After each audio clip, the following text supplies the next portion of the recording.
किसी से टकराने से अंतरा ने डर से अपनी आंखें कसकर बंद कर लीं, पर उसे तभी किसी का हाथ खुद की कमर पर फील हुआ और उसने धीरे धीरे अपनी आंखें खोली और अपने सामने रेयान को पाया।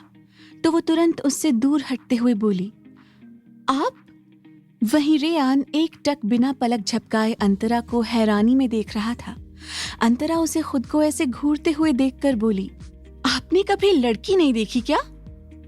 ये सुनकर रेयान टेढ़ी स्माइल करते हुए बोला, किसी और को तो नहीं, पर शायद तुम्हें मैं पहली बार देख रहा हूँ। उसकी ऐसी बातें सुनकर अंतरा अपने हाथ कमर पर रखते हुए गुस्से से बोली, देखिए मिस्टर, आप जो भी कोई हो, आप अपनी लिमिट में रहिए, समझे? इस पर रेयान अपने हाथ आगे बढ़ाते हुए हंसकर बोला, वैसे मेरा नाम रेयान ग्रोवर है, तुम मुझे रेयान बुला सकती हो। उसके आगे बढ़े हुए हाथ को घूर कर देखते हुए अंतरा बोली, आप जो भी कोई हो, आप मुझसे दूर रहिए। ये बोलकर वो नीचे झुकी और जैसे ही अपनी बुक्स लेने को हुई, वैसे ही रेयान जो कुछ उसकी गर्दन में देखना चाहता था, वो भी उसके करीब जाकर उसकी गर्दन को घूरने लगा। अंतरा ये महसूस करके तुरंत उसे खुद से दूर करते हुए बोली, ये क्या बदतमीजी है? आप ऐसे कैसे बिहेव कर रहे हैं? रेयान अपने आप को कंट्रोल करते हुए फिर अंतरा से थोड़ा दूर हो गया और वहीं अंतरा ने फिर जल्दी जल्दी अपनी बुक्स को उठाया और अपने फोन को लेकर वहां से चली गई। उधर दानिश की कॉल अब तक कट हो चुकी थी। अंतरा का मूड खराब हो चुका था, जिस वजह से उसने उस पर ध्यान नहीं दिया और वहां से निकल गई। वहीं रेयान उसके जाते ही अपनी गर्दन पर हाथ घुमाते हुए बोला, बस एक बार मुझे वो निशान दिख जाए तुम्हारी बॉडी पर, उसके बाद मैं तुम्हें यहाँ से अपने साथ अपनी दुनिया में ले जाऊंगा। ये बोलते वक्त उसके चेहरे पर अजीब भाव थे और फिर उसने तुरंत किसी को कॉल किया और कॉल पर बोला, अथर्व, मुझे लगता है कि वो मिल गई। इधर अंतरा जल्दी से अपनी क्लास में आई और अपनी डेस्क पर बैठ गई। उसने खुद को शांत करने के लिए एक पूरा बॉटल पानी एक ही सांस में पी लिया और फिर लंबी सांस लेकर खुद को संभालते हुए बोली, कैसा घटिया लड़का था, और वो ऐसे क्यों बिहेव कर रहा था जैसे कि वो मुझे काफी समय पहले से जानता हो। अंतरा फिर खींचते हुए खुद से बोली, एक वो दानिश कम थे क्या, जो अब एक और इंसान आ गया मेरी जिंदगी में? हे भगवान, आप मेरी ही जिंदगी में ऐसे लोग क्यों भेज रहे हो? अंतरा यही सब बुदबुदाई जा रही थी कि फिर तभी उसके पास श्रेया आई और श्रेया ने अंतरा को घूरते हुए कहा, मैं कब से तुम्हारा कैंटीन में इंतजार कर रही थी और तुम यहाँ बैठी हो। ये कहकर वो वापस उसके साइड में बैठ गई। वहीं अंतरा उसकी बात सुनकर बात बदलते हुए बोली, यार वो मुझे कुछ काम याद आ गया था, इस वजह से मैं कैंटीन नहीं आ पाई और अब मुझे भूख भी नहीं है क्योंकि मुझे अपने वीकली टेस्ट की तैयारी करनी है। ये बोलकर अंतरा वापस से बुक्स खोलकर बैठ गई। श्रेया ने उसे कुछ पल ना समझी में घूरा और फिर वो भी पढ़ाई करने लगी। दूसरी तरफ रेयान मास्टर्स के लास्ट ईयर में था और वो इस समय अपने क्लास में बैठा टैब में कुछ कर रहा था। जिसके बाद रेयान ने अपने टैब को बंद किया और कुछ देर तक सोचता रहा। फिर उसने एक गहरी स्माइल करते हुए कहा, हाय नो, तुम वही हो, और अब बस मुझे वो निशान देखना है। अगर वो मुझे दिख गया तो फिर मैं तुम्हें अपना बना लूंगा, माय लव। ये बोलते हुए रेयान के चेहरे पर अलग ही चमक थी। जिसके बाद रेयान ने अपने असिस्टेंट को कॉल किया और उससे बोला, फर्स्ट ईयर में एक लड़की है जिसने ब्लू कलर की ड्रेस पहन रखी है, उसके बारे में मुझे पूरी इन्फो चाहिए, कोई भी चीज छूटनी नहीं चाहिए। उधर से उसके असिस्टेंट ने यस बॉस कहा, जिसे सुनकर रेयान ने कॉल कट कर दिया। इसी तरह धीरे धीरे कॉलेज का आज का दिन खत्म हुआ। अंतरा और श्रेया दोनों बातें करते हुए कॉलेज से बाहर निकली। श्रेया फिर अपनी कार से घर के लिए निकल गई। वहीं अंतरा का ड्राइवर कार लेने गया हुआ था और अंतरा अभी कॉलेज के गेट के पास खड़ी होकर उसी का इंतजार कर रही थी। तभी उसके सामने रेयान की स्पोर्ट्स कार आकर रुकी और उसका विंडो नीचे हुआ। रेयान अपनी आंखों पर गॉगल्स लगाए कार से बाहर आकर अंतरा से बोला, चलो मैं तुम्हें घर छोड़ देता हूँ। अंतरा उसे वापस से अपने सामने देखकर उससे चिढ़कर बोली, जी नहीं शुक्रिया, मेरे पास कार है, मैं चली जाऊंगी। रेयान उसकी बात सुनकर कार से बाहर आया और उसके करीब आते हुए बोला, तुम्हारे अंदर एटीट्यूड बहुत है। मैं जल्दी किसी लड़की से खुद से आगे बढ़कर ऐसे बात नहीं करता, पर तुमसे कर रहा हूं, इसलिए तुम्हें खुद को लकी समझना चाहिए। उसकी बात सुनकर अंतरा मुंह बनाते हुए उसे ऊपर से नीचे तक घूर कर देखते हुए बोली, इतने भी कुछ खास नहीं हो, पर फिर भी अपने ऊपर इतना घमंड है, ये बिल्कुल अच्छी बात नहीं है। इसलिए दूर रहो मुझसे, मुझे तुम्हारे साथ कहीं नहीं जाना। उसकी बात सुनकर रेयान उसे गुस्से से देखने लगा और उसकी कलाई पकड़ते हुए कहा, किसके दम पर इतना ज्यादा भाव खा रही हो तुम, मुझे भी बताओ। अंतरा अपनी कलाई उससे छुड़वाते हुए गुस्से से बोली, ये क्या बदतमीजी है, मैं तुम्हारी कंप्लेन कर दूंगी, छोड़ो मुझे। रेयान उसकी बात सुनकर हंसते हुए बोला। रेयान ग्रोवर को किसी से डर नहीं लगता। तभी खतरनाक आवाज पीछे से आई, पर अपने बाप से तो तुम्हें डरना ही पड़ेगा।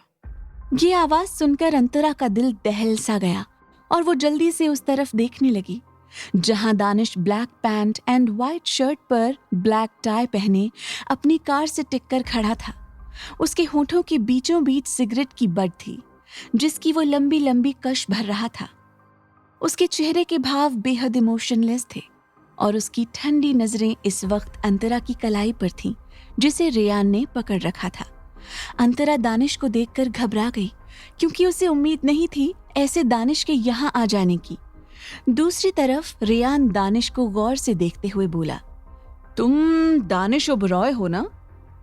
रेयान बिजनेस वर्ल्ड में था और वो दानिश के बारे में अच्छे से जानता था। बिजनेस की दुनिया में शायद ही कोई ऐसा हो जो दानिश ओबरॉय को न जानता हो।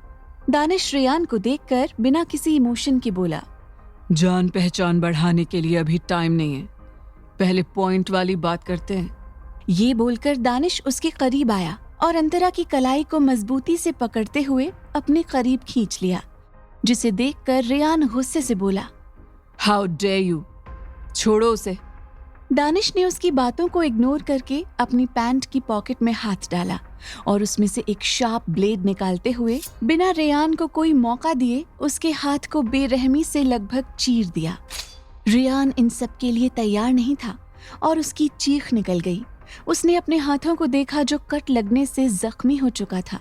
वहीं दानिश उसके हाथ को फिर दूर झटकते हुए सर्द आवाज में बोला, जिसे तुमने छूने की कोशिश की है वो मेरी है और मैं अपनी चीजों पर किसी दूसरे की नजरें बिल्कुल बर्दाश्त नहीं करता।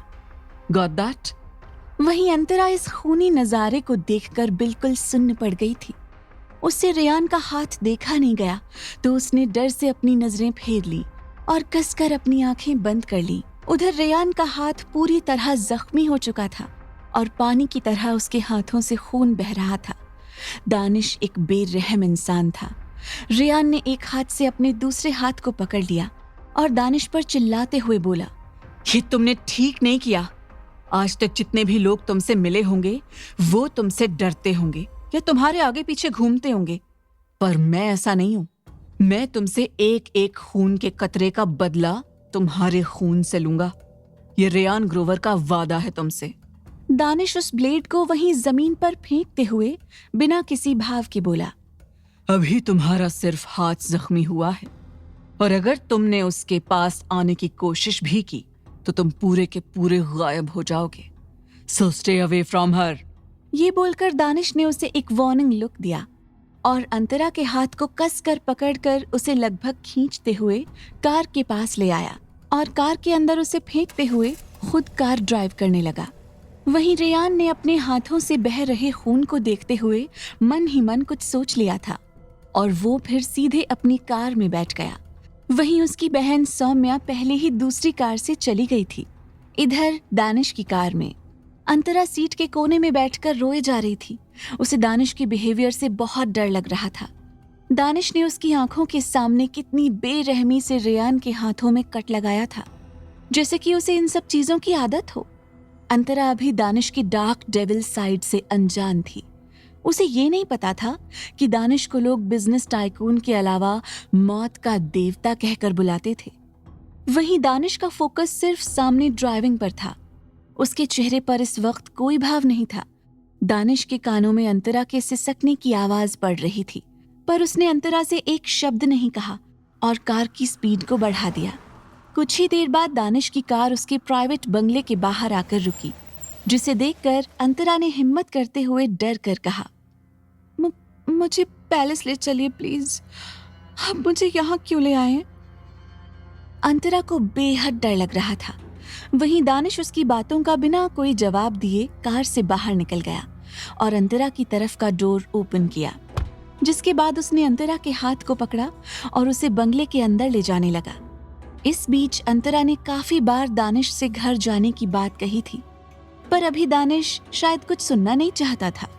दानिश अंतरा को खींचते हुए रूम के अंदर लाया और रूम के अंदर बने वॉशरूम में ले जाकर उसे शावर वॉल से सटाकर खड़ा कर दिया। अंतरा घबरा गई और वो जल्दी से खुद को सिकोड़ते हुए दीवार से सटने लगी और वो दानिश से रोते हुए बोली, आप पागल हो गए हैं क्या? क्यों कर रहे हैं मेरे साथ ये सब? मुझे डर लगता है आपके इस पागलपन से दानिश। दानिश उसकी बात सुनकर उसके करीब गया और उसकी बॉडी को स्निफ करने लगा। अंतरा को अब और घबराहट होने लगी। दानिश किसी सनकी की तरह उसकी बॉडी को स्निफ कर रहा था। अंतरा अपने हाथों से उसे दूर करते हुए बोली, ये आप क्या कर रहे हैं? प्लीज दूर रहिए। तभी दानिश बोला, चुप, एकदम चुप।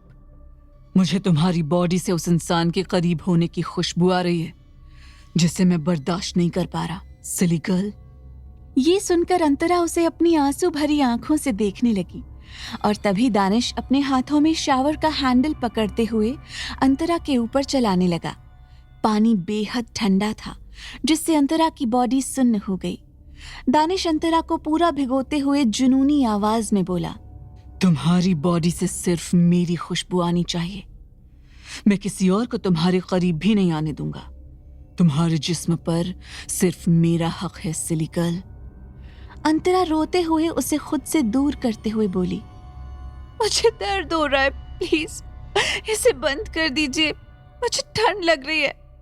दानिश टेढ़ा मुस्कुराते हुए बोला, वो जब तुम्हारे करीब आ रहा था तब तुमने मुझे उसी वक्त क्यों नहीं बताया? या उसके करीब आने से तुम्हें अच्छा लग रहा था? अंतरा को कुछ समझ ही नहीं आ रहा था कि वो दानिश की बातों का क्या जवाब दे। उसे इस समय बस जी भरकर रोने का मन कर रहा था। वो दानिश को खुद से दूर नहीं कर पा रही थी। अब तक वो बिल्कुल भीग चुकी थी। क्या रंग लाएगा दानिश का ऐसा पागलपन? किसे ढूंढ रहा है रेयान? जानने के लिए सुनते रहिए वजह तुम हो, सिर्फ पॉकेट एफएम पर। दानिश उसे एक बार फिर से स्निफ करने लगा और वो अब भी सेटिस्फाइड नहीं था, जिस वजह से इस बार उसने हॉट शावर ऑन किया और अंतरा को उससे भिगोने लगा। गर्म पानी शरीर पर पड़ने से अंतरा को थोड़ा आराम मिलने लगा, पर वो दानिश को अब भी खुद से दूर कर देना चाहती थी।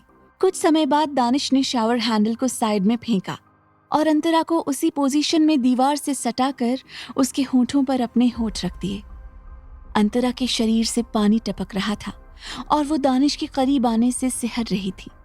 दानिश ने कसकर उसके चेहरे को अपने दोनों हाथों में पकड़ा, जिससे अंतरा की एक आह निकल गई।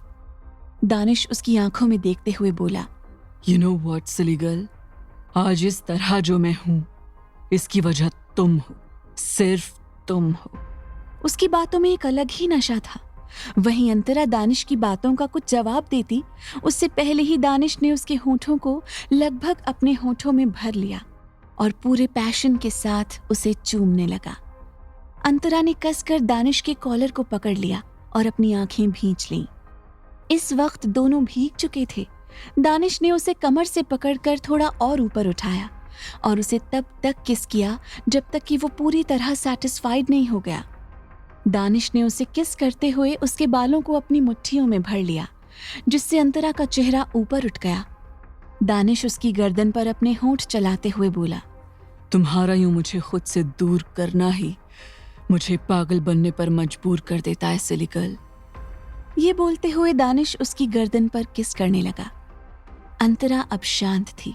वो दानिश के टच को फील करके धीमी धीमी सांसें ले रही थी।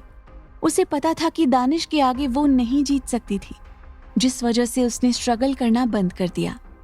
वहीं उसका सर दानिश के कंधे पर था और दानिश उसकी गर्दन से लिपटा हुआ था। कुछ वक्त बाद दानिश उससे अलग हुआ और वॉशरूम से बाहर जाते हुए सर्द आवाज में बोला, चेंज करके बाहर आओ। ये कहकर दानिश वहां से बाहर निकल गया।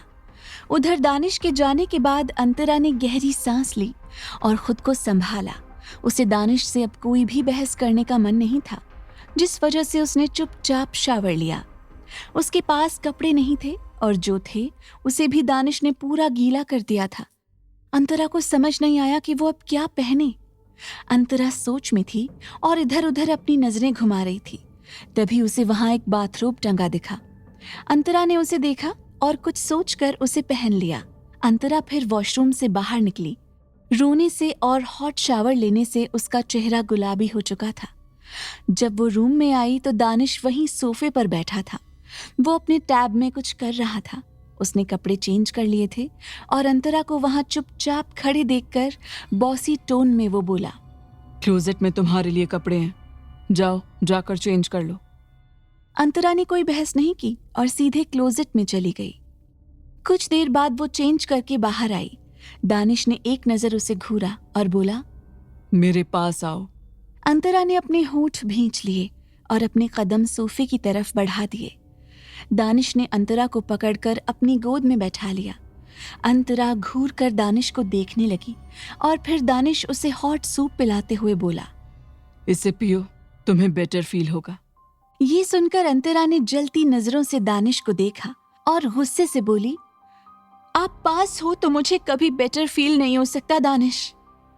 अंतरा ने अभी ये कहा ही था कि दानिश ने अपने एक हाथ से उसका चेहरा पकड़ा और उसके मुलायम होठों पर अपने होंठ रख दिए।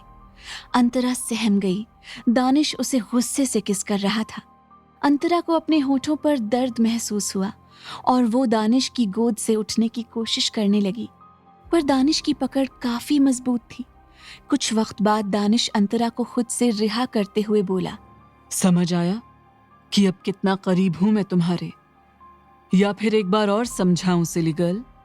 ये कहकर वो वापस उसके गीले होठों को चूमने लगा, जो उसके किस से बिल्कुल सूज कर लाल हो चुके थे। अंतरा ये सुनकर हड़बड़ा गई और फिर उसने गहरी सांस ली और फिर खुद को संभालते हुए उसने अपना सर नीचे झुका लिया। दानिश उसे डेविल से कम नहीं लग रहा था। दानिश के चेहरे पर गहरी मुस्कुराहट आ गई और उसने वापस से अंतरा को सूप पिलाया। इस बार अंतरा ने कुछ भी नहीं कहा और सूप पीने लगी, जिसे देखकर दानिश उसके चेहरे पर अपनी उंगलियां चलाते हुए बोला, good girl, I like it, जब तुम मेरी सारी बातें चुपचाप मान लेती हो। ये सुनकर अंतरा बुरी तरह चिढ़ गई और दानिश को घूरने लगी। दानिश ने उसे पूरा सूप पिलाया। सूप पिलाने के बाद उसने अंतरा का मुंह साफ किया, जिसके बाद अंतरा दानिश की गोद से खड़ी होते हुए बोली, अब हमें घर चलना चाहिए, दादी हमारा इंतजार कर रही होंगी। इस पर दानिश कुछ जवाब देता कि तभी टेबल पर रखा उसका फोन रिंग हुआ। दानिश ने फोन उठाया और बिना अंतरा को कुछ जवाब दिए रूम से बाहर निकल गया। वहीं अंतरा मुंह बनाते हुए दानिश को जाते देखती रह गई। उसे घर जाना था। उसे टेंशन हो रही थी कि अगर वो टाइम से घर ना पहुंची तो सबको क्या जवाब देगी।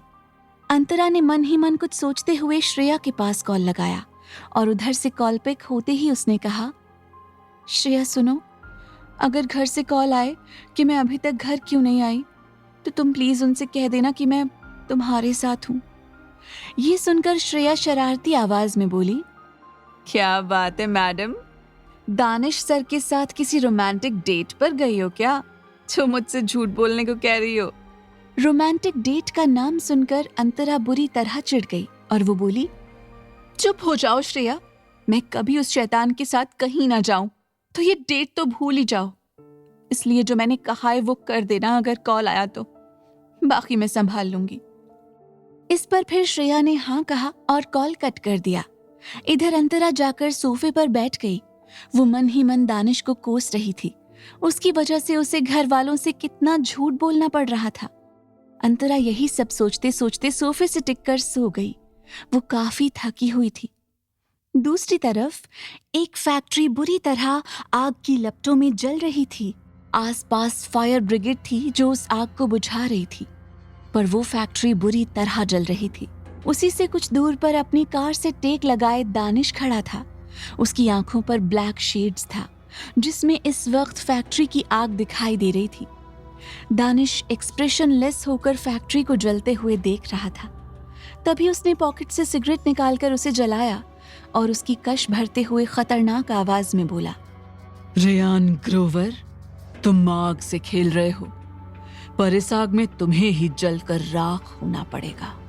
शिवम जो वहीं खड़ा ये सुन रहा था, वो एकटक दानिश को देखते हुए बोला, आई डोंट थिंक सो कि रेयान ग्रोवर कोई कच्चा खिलाड़ी है, क्योंकि किसी में इतनी हिम्मत नहीं कि वो ऐसे तुम्हारे किसी भी काम के बीच में आए। और यहाँ तो इसने तुम्हारी फैक्ट्री को ही आग लगवा दी। वो फैक्ट्री जो जल रही थी वो दानिश की फैक्ट्री थी, पर दानिश को जैसे उसके जलने से कोई फर्क ही नहीं पड़ा हो, और उसने टेढ़ी स्माइल करते हुए कहा, लड़ने में तब मजा आता है जब दुश्मन बराबरी का हो।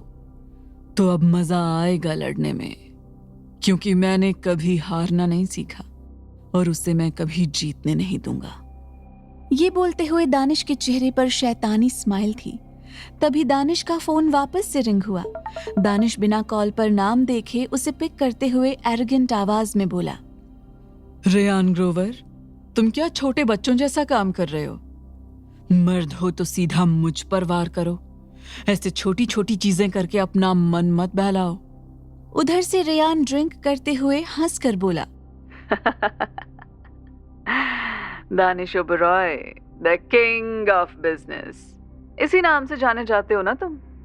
तो सुनो, अभी तो ये शुरुआत है, और मैंने पहले ही कहा था मैं कायर नहीं हूं जो तुमसे डर जाऊंगा।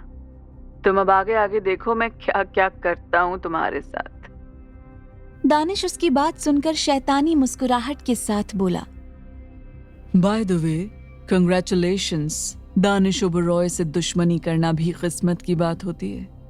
वैसे तुम्हारे लिए गुड न्यूज है, जो तुम्हें थोड़ी देर में पता चल जाएगी। Hope you like it. ये बोलकर दानिश ने कॉल कट कर दिया और शिवम को कुछ इशारा किया, और उधर रेयान ड्रिंक करते हुए हंसकर बोला, this is my first victory my love. अब मैं तुम्हें उससे बहुत जल्द छीन लूंगा। ये बोलकर वो हंसते हुए ड्रिंक करने लगा। जैसा कि दानिश के कहने के मुताबिक करीब आधे घंटे में रेयान के पास एक कॉल आया।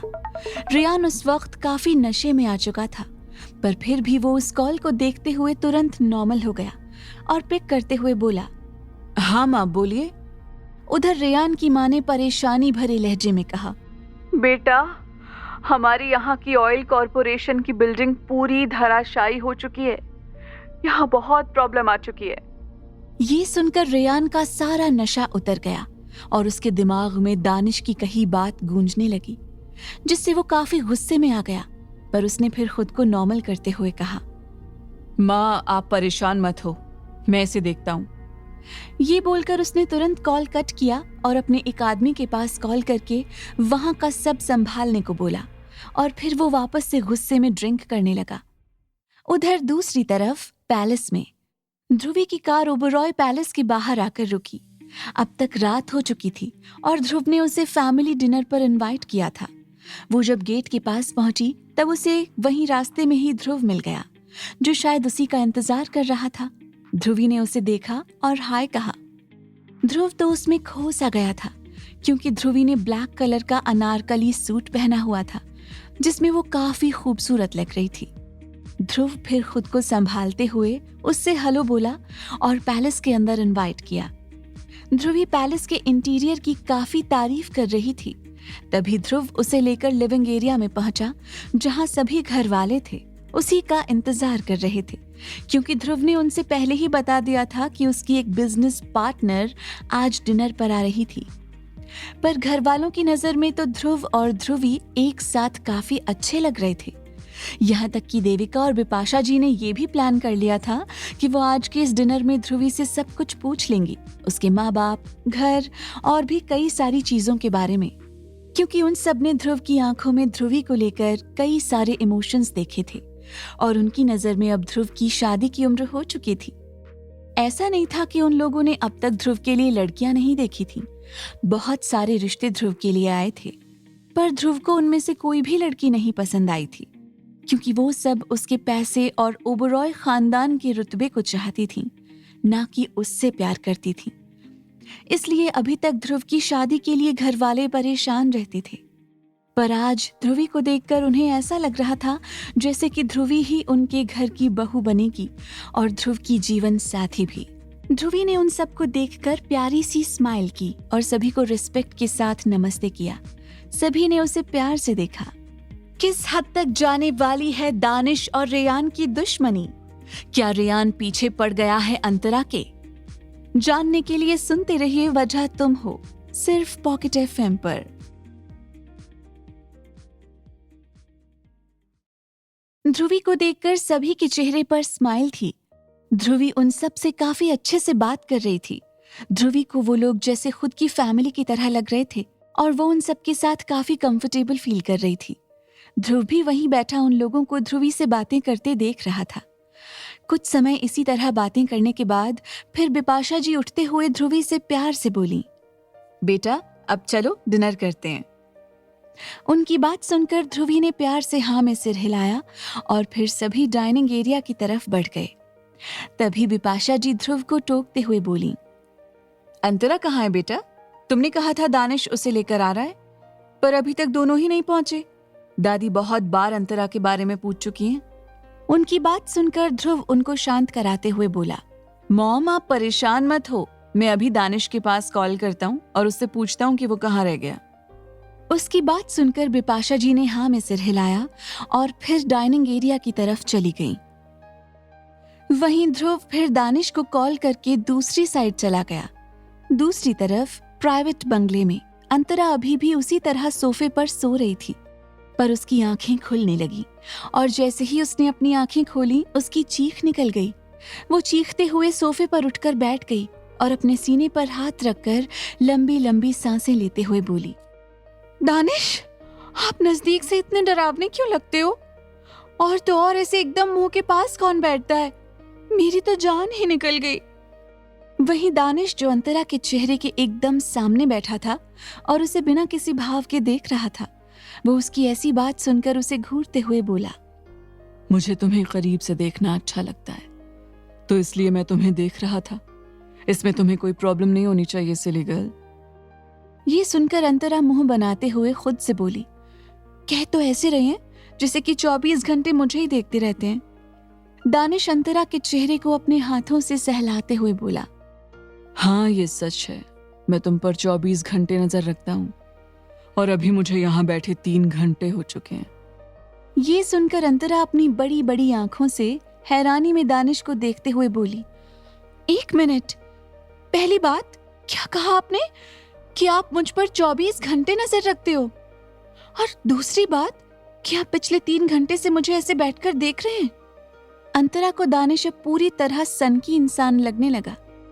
वहीं दानिश ने बिना किसी इमोशन के हाँ में सर हिलाया। ये देखकर अंतरा और भी हैरान होकर दानिश को घूरने लगी। अंतरा को अब कुछ समझ आया और वो मन ही मन बोली, ओ अच्छा, तभी ये टपक पड़े थे कॉलेज के बाहर उस समय। वही तो मैं भी सोचूं कि ये कहाँ से चले आते हैं हर बार मेरे आसपास। इसका मतलब ये शैतान मुझ पर नजर रखते हैं इनकी तो। ये बोलकर अंतरा घूरते हुए अपनी इंडेक्स फिंगर पॉइंट करते हुए बोली, देखिए सच सच बताइए, आपने कहाँ कहाँ कैमरे लगवा रखे हैं? ये बोलकर वो फिर जल्दी से कुछ सोचते हुए गुस्से से बोली, कहीं आपने मेरे रूम या बाथरूम में तो कैमरे नहीं लगवाए ना? अगर आपने ऐसा किया होगा तो खुद की कसम, मैं आपका सर फोड़ दूंगी, बाल खींच लूंगी, मुंह तोड़ दूंगी, आपकी सारी कार्स को आग लगा दूंगी। दानिश अंतरा को बस एक टक देखे जा रहा था। वो उसकी बातों को सुनकर फिर शैतानी मुस्कुराहट के साथ बोला, you are right silly girl, मैंने हर एक जगह कैमरे लगवा रखे हैं और मेरे पास तुम्हारे हर तरह के फोटोज हैं, इसलिए अब से सोच समझकर मुझसे बहस करना, गॉट इट? उसकी ऐसी बातें सुनकर अंतरा सहम गई और फिर उसने जल्दी से रोनी आवाज में कहा, नहीं दानिश, आप इतने भी बुरे नहीं हो सकते, मुझे आपसे ये उम्मीद नहीं थी। दानिश उसे तीखी नजरों से घूर कर बोला, जस्ट शट योर शिट। अंतरा का मुंह बन गया और वो मन ही मन दानिश को अब कोसने लगी। तभी फिर अंतरा को कुछ याद आया और उसने मुंह फुलाकर कहा, मुझे घर जाना है, मुझे घर ले चलिए। अंतरा को पता था कि जिस जगह पर वो थी वहां से उसे दानिश ही घर लेकर जा सकता था। दानिश अपनी जगह से खड़े होते हुए बॉसी टोन में बोला, मैं नीचे हूं, अगले 1 मिनट में नीचे आओ। ये बोलकर वो रूम से बाहर निकल गया। वहीं अंतरा उसकी बात सुनकर फिर जल्दी जल्दी सोफे से खड़ी हुई। वो फिर खुद के कपड़े सही करके तुरंत रूम से बाहर निकल गई। वो नीचे आई जहां इस समय दानिश के साथ ऋतिक खड़ा था। अंतरा जाकर प्यारी सी स्माइल करते हुए ऋतिक से हेलो बोली। दानिश की नजरें तुरंत तीखी हो गईं और उसने ऋतिक से सख्त आवाज में कहा, कार निकालो, हमें पैलेस के लिए निकलना है। ये सुनकर ऋतिक फिर वहां से बाहर चला गया। वहीं अंतरा का मुंह बन गया और वो मन ही मन दानिश को कोसते हुए बोली, शैतान कहीं के, जरा भी बात नहीं करने देते किसी से। तभी दानिश अंतरा की साइड मुड़ा और उसके बाजुओं को पकड़ते हुए सख्ती से बोला, कुछ ज्यादा नहीं तुम दूसरों से बातें करने लगी हो। उसकी बात सुनकर अंतरा खुन्नस में बोली, आखिर दिक्कत क्या है इसमें? वो मेरे सीनियर हैं तो मुझे उनकी रिस्पेक्ट करनी चाहिए। जिस वजह से मैंने कह दिया, इसमें आपको इतना गुस्सा करने की क्या जरूरत है दानिश? उसकी बात सुनकर दानिश अपनी पकड़ उसके बाजुओं पर कसते हुए बोला, प्रॉब्लम है मुझे, और बहुत प्रॉब्लम है। तुम्हारा किसी से भी ऐसे बात करना मुझे बहुत गुस्सा दिलाता है। और जहां बात रही सीनियर की, तो जब तुम मेरे साथ खड़ी हो तो तुम उन सब की बॉस हो, ना कि उनसे junior. You get that silly girl? Danish के लहजे में कठोरता थी, जिसे सुनकर फिर अंतरा धीरे से अपनी पलकें ना चाहते हुए भी हाँ में हिला देती है, जिसे देखकर फिर दानिश उसे छोड़ते हुए उसके बालों को ठीक करके बोला, आई होप तुम्हें आगे से ये बात मुझे समझानी ना पड़े, ओके? अंतरा उसे घूर कर देखते हुए बस हाँ में सिर हिला देती है और फिर दानिश उसके गालों पर धीरे से एक किस कर देता है और अंतरा का हाथ पकड़कर उसे बंगले से बाहर ले गया। वहीं अंतरा के गाल गुलाबी हो चुके थे दानिश की लास्ट वाली हरकत से। अंतरा को कभी कभी खुद ही नहीं समझ आता था कि वो क्यों दानिश को खुद को कंट्रोल करने देती थी। वो क्यों उसे मना नहीं कर पाती थी या उसकी कोई भी बात टाल नहीं पाती थी। इसमें कोई शक नहीं था कि अंतरा को अब दानिश की प्रेजेंस फील होती थी और उसके मन के किसी कोने में दानिश के लिए फीलिंग्स पनप चुकी थी, जिसे वो अब जानने भी लगी थी। उधर दानिश अंतरा को कार में ले गया और कुछ ही देर में उनकी कार पैलेस के लिए निकल गई। उधर पैलेस में ध्रुवी अभी भी पैलेस में थी और अब तक सभी ने डिनर कर लिया था। ध्रुवी इस समय गार्डन में बिपाशा और देविका जी के साथ कुछ बातें कर रही थी। तभी देविका जी के मन में जो एक बात कब से थी, वो फिर ध्रुवी से बोली, बेटा, हमें कुछ पूछना है तुमसे, तुम बुरा तो नहीं समझोगी ना? उनकी बात सुनकर ध्रुवी स्माइल करते हुए बोली, जी दादी बोलिए ना, आप मुझे अलग मत समझिए। उसके अपनेपन को देखकर देविका जी मुस्कुराते हुए फिर बोली, देखो बेटा, मेरा बड़ा पोता ध्रुव, जिसके साथ तुम काम कर रही हो, उसकी अब शादी की उम्र हो गई है और हमने कई सारी लड़कियां भी उसे दिखाई, पर कोई भी उसके मन को नहीं लुभा पाई। पर आज जब वो तुम्हें अपने साथ यहाँ लेकर आया तब। ये बोलते बोलते वो रुक गई। वहीं ध्रुवी समझदार थी, वो उनके कहने का मतलब समझ रही थी। हालांकि उसे खुद ये नहीं पता था कि कब वो ध्रुव को पसंद करने लगी थी, पर उसने फिर कहा, तब क्या दादी जी? उसकी बात सुनकर बिपाशा जी प्यार से उससे बोली, तब हम सबने उसकी आंखों में तुम्हारे लिए प्यार और इज्जत देखी थी, जिसे देखकर हमें बहुत अच्छा लगा और हमने सोच लिया था कि हम तुमसे ये बात बिल्कुल तुम्हारी फैमिली या दोस्त बनकर करेंगे, जिससे कि तुम्हें बुरा न लगे और तुम हमारी बात को भी समझो। उनकी ये बात सुनकर ध्रुवी कुछ पल हैरान रह गई और उसने फिर गहरी सांस लेकर उन दोनों की तरफ देखा और अपनी नजरें झुकाते हुए बोली, दादी जी, आंटी, मैं आप दोनों की रिस्पेक्ट करती हूँ और मैं आप दोनों की फीलिंग्स को भी समझती हूँ, पर आपको पहले ध्रुव जी से बात करनी चाहिए, क्योंकि मुझे नहीं लगता कि मैं उनके लिए ठीक हूँ। उसकी बात को समझते हुए देविका जी उसके सिर पर हाथ फेरते हुए बोली, हमें पता है ऐसे रिश्ते की बातें खुद लड़की से करना थोड़ा अजीब होता है, और जहां बात रही ध्रुव की तो उससे मैं बात कर लूंगी। पर बेटा, सच कहें हमें तुम बहुत पसंद आई हो। फिर आगे वो कुछ सोचते हुए बोली, और हाँ, तुम परेशान मत हो, तुम अच्छे से समय लो, हम लोगों से दोबारा भी मिलते रहना, और जब तुम्हें ठीक लगे तुम हमसे कह देना, हम खुद रिश्ता लेकर तुम्हारे घर जाएंगे। उन सब की बातें सुनकर ध्रुवी का तो चेहरा लाल हो गया था। उसे बिल्कुल पता नहीं था कि आज उसके साथ ऐसे रिश्ते वाली बातें होंगी।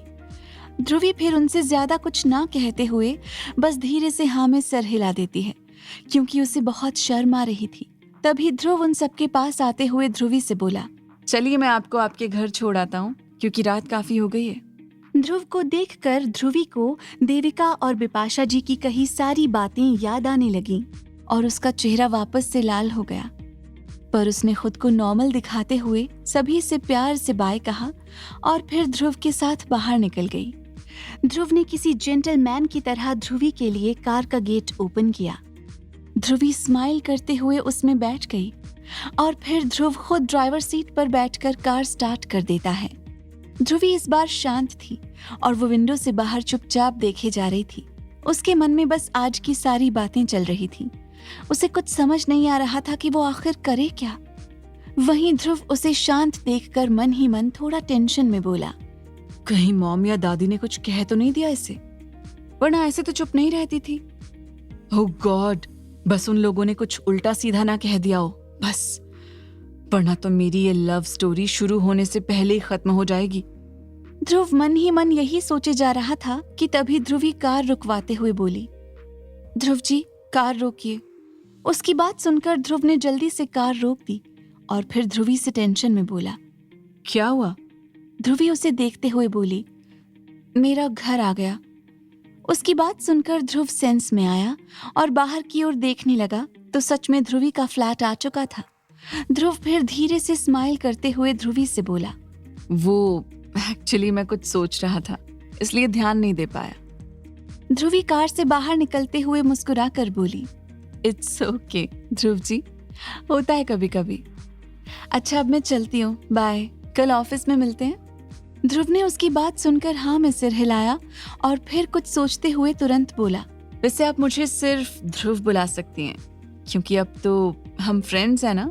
उसकी बात सुनकर ध्रुवी कुछ पल शांत हो गई और फिर स्माइल करते हुए बोली, ओके, तो फिर आप भी मुझे सिर्फ ध्रुवी ही बुलाएंगे। उसकी बात सुनकर ध्रुव काफी खुश हो गया और उसने तुरंत हाँ में सिर हिलाया और फिर ध्रुवी भी हंसते हुए अपने फ्लैट में चली गई। ध्रुव ने मुस्कुराते हुए वापस अपनी कार पैलेस के लिए टर्न कर दी। वहीं ध्रुवी और ध्रुव के जाने के कुछ देर बाद दानिश की कार पैलेस के बाहर आकर रुकी और अंतरा दानिश के साथ बाहर निकलकर सीधे पैलेस के अंदर गई। तो क्या फैसला करेगी अब ध्रुवी और रेयान क्या प्लान करेगा आगे? क्या ध्रुव और ध्रुवी होंगे एक? जानने के लिए सुनिए वजह तुम हो, सिर्फ पॉकेट एफएम पर।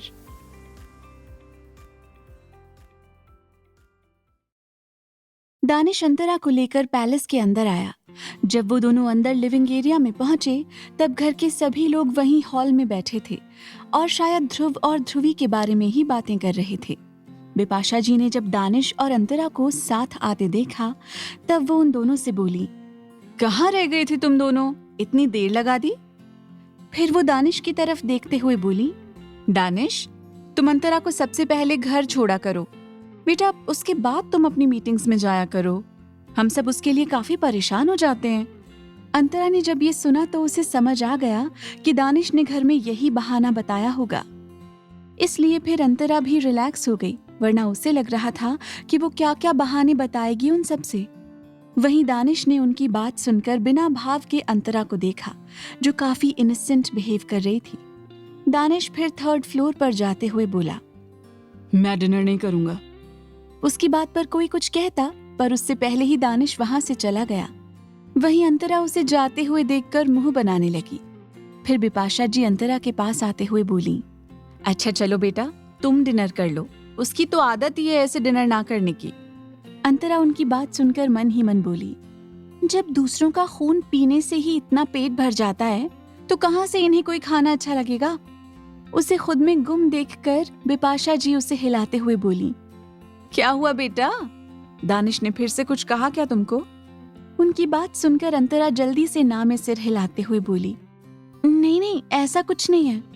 ये बोलते हुए वो स्माइल करने लगी और फिर बिपाशा जी मुस्कुराते हुए डाइनिंग एरिया में चली गईं। कुछ समय बाद अंतरा सभी को गुड नाइट बोलकर अपने रूम में आई और स्टडी चेयर पर जाकर बैठ गई। उसने अपने नोट्स निकाले और पढ़ाई करने लगी। उसे अभी नींद नहीं आ रही थी। इसी तरह देर तक पढ़ते पढ़ते आखिरकार उसे नींद आने लगी और फिर वो अपने नाइट लैम्प को बंद करके अपने बेड पर चली गई। कुछ ही देर में वो सो गई। अगली सुबह अंतरा अपने समय पर उठ गई और रेडी होकर सबसे पहले मंदिर में गई। उसके बाद वो सभी के साथ डाइनिंग एरिया में आई। दानिश वहां नहीं था। ध्रुव भी सुबह सुबह ऑफिस के लिए निकल गया था। अंतरा सभी के साथ ब्रेकफास्ट करके कॉलेज के लिए बाहर निकली। ड्राइवर के साथ वो फिर सीधे कॉलेज चली गई। कुछ ही देर बाद उसकी कार कॉलेज के गेट पर रुकी और वो अपने बैग को लेकर कार से उतरी। अभी वो उतरी ही थी कि जस्ट उसकी कार के साइड में ही एक कार और आकर रुकी, जिसमें से रेयान और उसकी बहन सौम्या बाहर निकली। रेयान सौम्या को जाने का इशारा करके खुद अंतरा के पास आने लगा। वहीं अंतरा अपना बैग लेकर उसे इग्नोर करते हुए अंदर जाने लगी। रेयान के हाथ में पट्टी बंधी थी। रेयान अंतरा को ऐसे जाते देखकर उसे टोकते हुए बोला, नॉट बैड, तुम काफी खूबसूरत हो।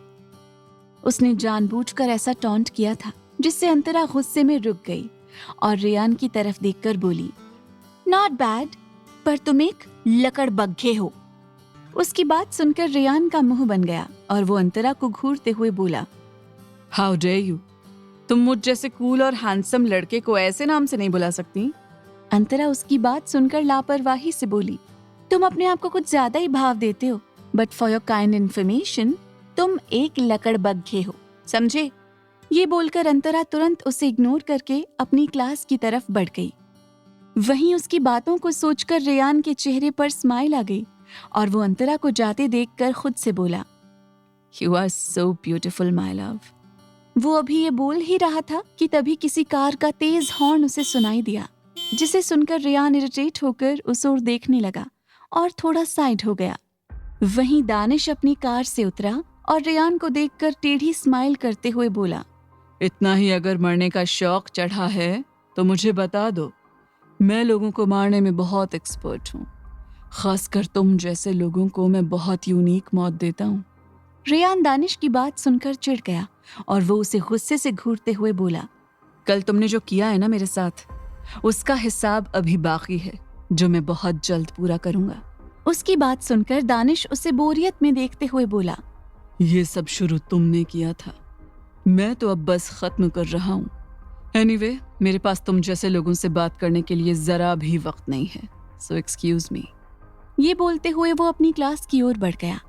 वहीं रेयान भी उसके पीछे जाते हुए गुस्से में उस पर चिल्लाते हुए बोला, मेरे पास भी तुम जैसे लोगों से बात करने का वक्त नहीं है। दानिश ने उसकी बातों का कोई जवाब नहीं दिया और फिर वो दोनों एक ही क्लास में गए। वहां की लड़कियां दो हैंडसम हंक को देखकर आहें भरने लगी, पर दानिश उन सबको इग्नोर करके शिवम के पास वाली डेस्क पर जाकर बैठ गया। वहीं रेयान भी सबको इग्नोर करते हुए करण के पास वाली डेस्क पर जाकर बैठ गया। दूसरी तरफ अंतरा अपनी क्लास में श्रेया के साथ बैठी थी। उसकी क्लास में टीचर लेक्चर दे रहे थे। अभिषेक अभी कॉलेज नहीं आ रहा था। उसका एक हाथ पूरा खराब हो चुका था, जिसके लिए वो विदेश में अपना ट्रीटमेंट करवाने गया था।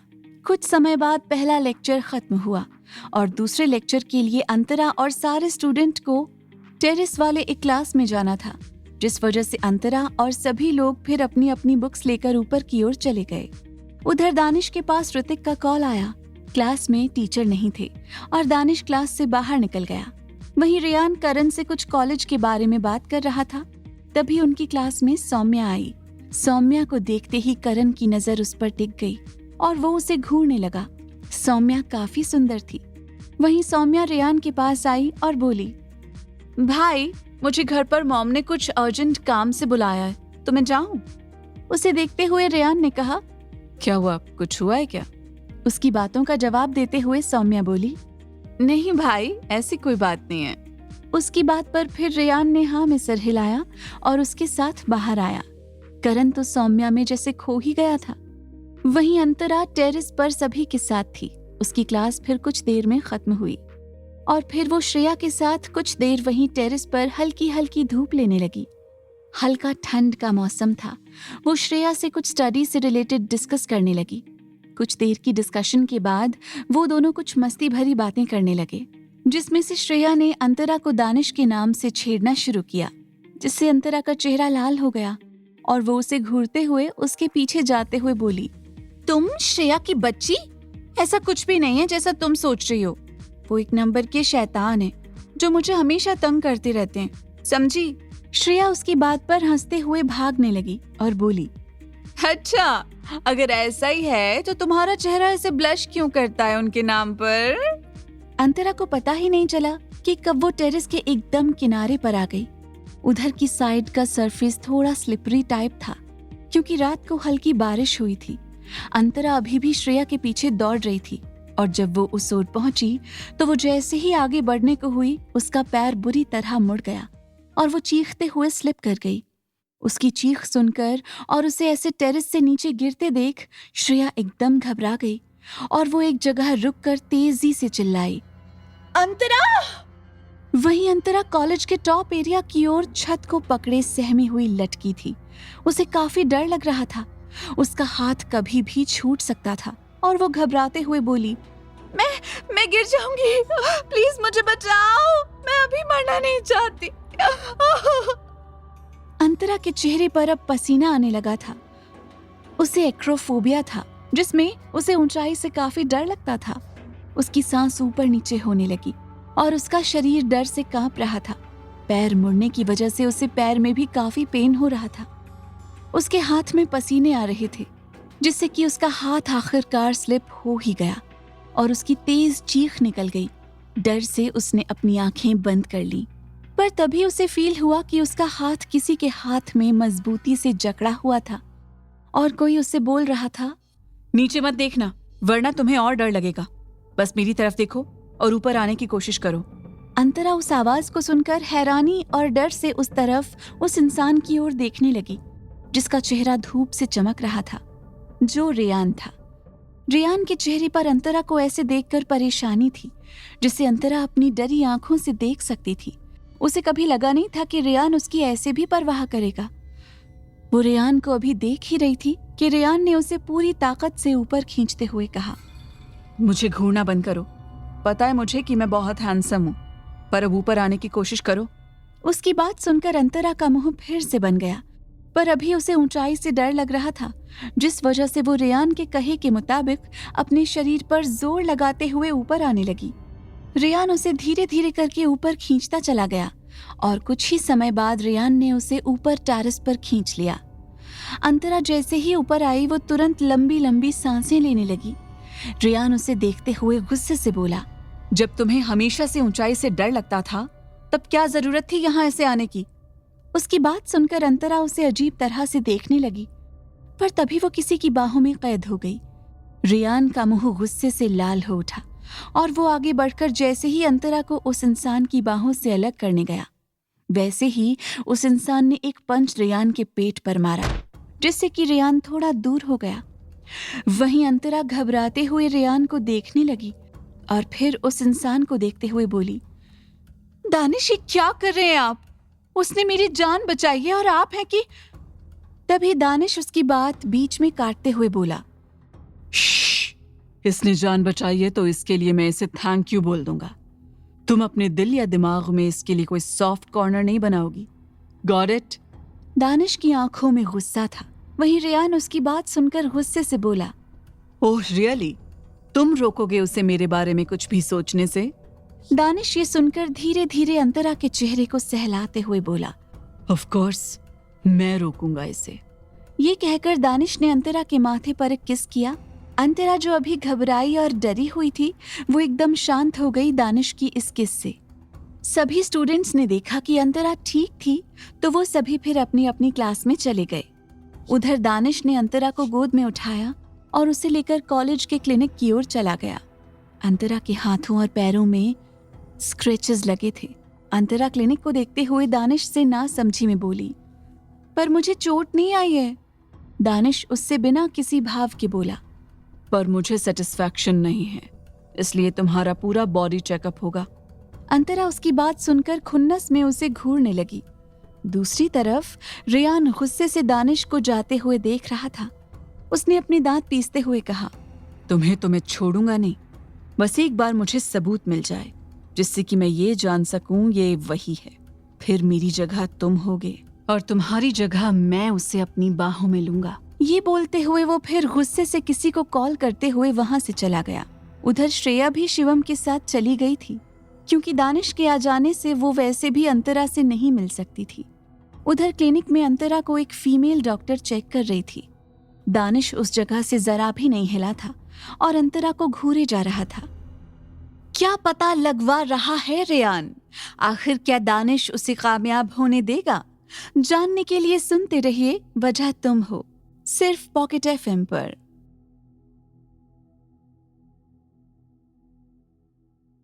College clinic. कुछ समय बाद दानिश अंतरा को लेकर क्लिनिक से बाहर निकला और उसे कॉलेज की कैंटीन की तरफ लेकर चला गया। कैंटीन में पहुंचकर दानिश ने अंतरा के लिए चेयर खींची। अंतरा बिना कुछ कहे उस पर बैठ गई। अंतरा के स्क्रैच पर बैंडेज लगा हुआ था। हालांकि अंतरा बिल्कुल ठीक थी, पर दानिश के फुल बॉडी चेकअप करवाने की वजह से उसका मुंह चिढ़ा हुआ था और वो सिर्फ दानिश को ही घूरे जा रही थी। वहीं दानिश कैजुअली आकर अंतरा के सामने वाली चेयर पर बैठ गया। तभी एक वेटर उसके पास आया। दानिश ने एरोगेंट आवाज में उसे ऑर्डर दिया। कुछ ही समय में लंच टेबल पर अंतरा के सामने रखा हुआ था। दानिश बिना किसी इमोशन से अंतरा को खिलाने लगा। अंतरा दानिश को घूरते हुए चुपचाप बस खाने लगी। अंतरा का जब पेट भर गया तब वो मना करते हुए बोली, दानिश अब बस, मेरा हो गया। दानिश उसे कुछ पल घूर कर देखते हुए बोला, तुम काफी दुबली हो, तुम्हें और खाने की जरूरत है। ये कहकर वो उसे और खिलाने लगा। अंतरा का मुंह बन गया, पर दानिश उसे खिलाता रहा। अंतरा मन ही मन कोसते हुए बोली, ये शैतान कहीं के, खाने में भी ऑर्डर देना है इन्हें। जब पूरा खाना खत्म हुआ तब दानिश अंतरा के मुंह को साफ करते हुए बोला, अब तुम क्लास में जाओ, मुझे कुछ काम है। और हाँ, अब तुम उस रेयान से कोई बात नहीं करोगी, क्लियर? ये सुनकर अंतरा मासूमियत से बोली, पर मैं कहाँ उससे बात करती हूँ, वो खुद ही मुझसे बात करता है। उसकी बात सुनकर दानिश का चेहरा कठोर हो गया और उसने कहा, उससे मैं हैंडल कर लूंगा, पर तुम उससे बिल्कुल बात नहीं करोगी, ओके सिली गर्ल? अंतरा इस बात पर फिर ज्यादा बहस ना करते हुए हाँ में सिर हिला देती है और फिर दानिश उसे वापस क्लास में छोड़कर कॉलेज से बाहर निकल गया। वहीं अंतरा जब अपनी क्लास में आई तो श्रेया उसे देखकर माफी मांगते हुए बोली, आई एम सॉरी अंतरा, मेरी वजह से आज तुम्हारे साथ वो सब हुआ। अगर आज तुम्हें कुछ भी हो जाता तो मैं खुद को कभी माफ नहीं कर पाती। उसे रिग्रेट करता देखकर अंतरा उससे प्यारी सी स्माइल करते हुए बोली, अरे कोई बात नहीं यार, इसमें तुम्हारी कोई गलती नहीं थी। वो तो मैं थी जो उस तरफ चली गई और ये सब हो गया। बाकी तुम्हें ऐसे सॉरी फील करने की कोई जरूरत नहीं है। ये सुनकर श्रेया फिर कुछ सोचकर बोली, एक बात कहूँ अंतरा? अंतरा उसकी बात पर कैजुअली हाँ में सिर हिलाकर बोली, हाँ बोलो ना। ये कहकर वो अपनी बुक्स निकालने लगी तो श्रेया बोली, तुम भी दानिश सर से प्यार करने लगी हो ना? उसकी ये बात सुनकर अंतरा के हाथ जो बुक्स की पेज को पलट रहे थे वो रुक गए और वो हैरानी में श्रेया को देखने लगी। तो श्रेया आगे बोली, ऐसे सरप्राइज मत हो, क्योंकि तुम्हारे चेहरे पर साफ दिखता है कि तुम दानिश सर को कितना प्यार करती हो। और आज हुए हादसे में मैंने एक चीज नोटिस की, और वो ये थी कि तुम्हें जब उस लड़के ने बचाया था तब तुम्हारे चेहरे पर ना वो खुशी थी और ना वो चमक, पर वहीं जब दानिश सर ने तुम्हें अपने पास खींचकर तुम्हें हक किया तब तुम्हारे चेहरे पर मैंने खुशी और चमक दोनों ही नोटिस किया। ये कहकर वो चुप हो गई और अंतरा को ध्यान से देखने लगी, जो उसे अपनी बड़ी बड़ी आंखों से बिना पलक झपकाए देखे जा रही थी। अंतरा ने फिर उसकी बातों को काटते हुए अपना सर नीचे करके धीरे से बोली, नहीं ये सच नहीं है। मैं दानिश से कैसे प्यार कर सकती हूँ? वो तो मुझे सिर्फ परेशान करते हैं। तुम्हें गलत लग रहा है श्रेया, ऐसा कुछ भी नहीं है। उसकी बात सुनकर श्रेया उसे घूर कर देखते हुए बोली, अच्छा, तो मुझे गलत लग रहा है, या तुम ये बोलकर खुद का मन बहला रही हो? उसकी बात सुनकर अंतरा फिर कुछ सोच में पड़ गई और बोली, पता है, जब मैं उन्हें देखती हूँ मुझे कुछ धुंधला सा याद आता है। मुझे अपनी बचपन की कई सारी बातें नहीं याद हैं, पर जब मैं उन्हें देखती हूँ तो मुझे लगता है कि मैं उनसे पहले भी मिल चुकी हूँ, उनसे बात भी कर चुकी हूँ। पर श्रेया उसकी बात में इंटरेस्ट दिखाते हुए बोली, पर क्या? अंतरा अपने सर पर हाथ रखकर बोली, पर मुझे कुछ क्लियर याद नहीं आता, इसीलिए मैं दानिश की बचपन की फोटोज को देखना चाहती थी, पर वो उनके पास है और उनसे मुझे लेने में या मांगने में डर लगता है। अंतरा ने आज अपने मन की बात उसे बता दी थी, जिसे सुनकर श्रेया कुछ सोचकर बोली, देखो यार, अगर तुम्हें ऐसा लगता है तो ये सही ही होगा, क्योंकि ऐसे किसी को देखकर दिमाग में कुछ नहीं आ जाता। और जहाँ बात रही दानिश सर के बचपन की फोटो की, तो वो मैं तुम्हें ला कर दूंगी और फिर तुम उन्हें देखकर याद करने की कोशिश करना, ओके? उसकी बात सुनकर अंतरा के चेहरे पर चमक आ गई, पर उसने जल्दी से कहा, पर तुम कहाँ से लेकर आओगी? उसकी बात सुनकर फिर श्रेया ने अपने और शिवम के रिलेशन के बारे में अंतरा से सब बता दिया, जिसे सुनकर अंतरा उसे घूर कर देखते हुए बोली, मतलब कि तुम्हारा इतने टाइम से ये सब चल रहा है और मुझे तुम आज बता रही हो? कितनी बेकार दोस्त हो तुम। उसकी बात सुनकर श्रेया हंसते हुए उससे बोली, सॉरी यार, मैं बताने ही वाली थी। अच्छा, अब ये सब छोड़ो, मैं शिवम से कहकर दानिश सर की बचपन की पिक्स मंगवा लूंगी और फिर तुम उसे देखकर अपने सारे डाउट भी क्लियर कर लेना और तुम्हें फैसला लेने में भी आसानी हो जाएगी। अंतरा ना समझी में उसे देखते हुए बोली, फैसला? पर कैसा फैसला? श्रेया उसकी बात सुनकर गहरी सांस लेते हुए बोली, ओह गॉड, तुम ना, फैसला इस बात का कि तुम दानिश सर से प्यार करती हो या प्यार नहीं करती हो। ये बोलकर वो हंसने लगी तो अंतरा उसके सिर पर मारते हुए बोली, कुछ भी। ये कहकर वो फिर बुक्स पढ़ने लगी तो वहीं श्रेया फिर फटाफट शिवम को कॉल करने चली गई, क्योंकि उसे अब क्यूरियोसिटी हो रही थी सब जानने की। वहीं अंतरा का भी दिल जोरों से धड़क रहा था, पर वो खुद को नॉर्मल कर रही थी। दूसरी तरफ रियान को किसी का कॉल आया था और कॉलेज से चला गया था।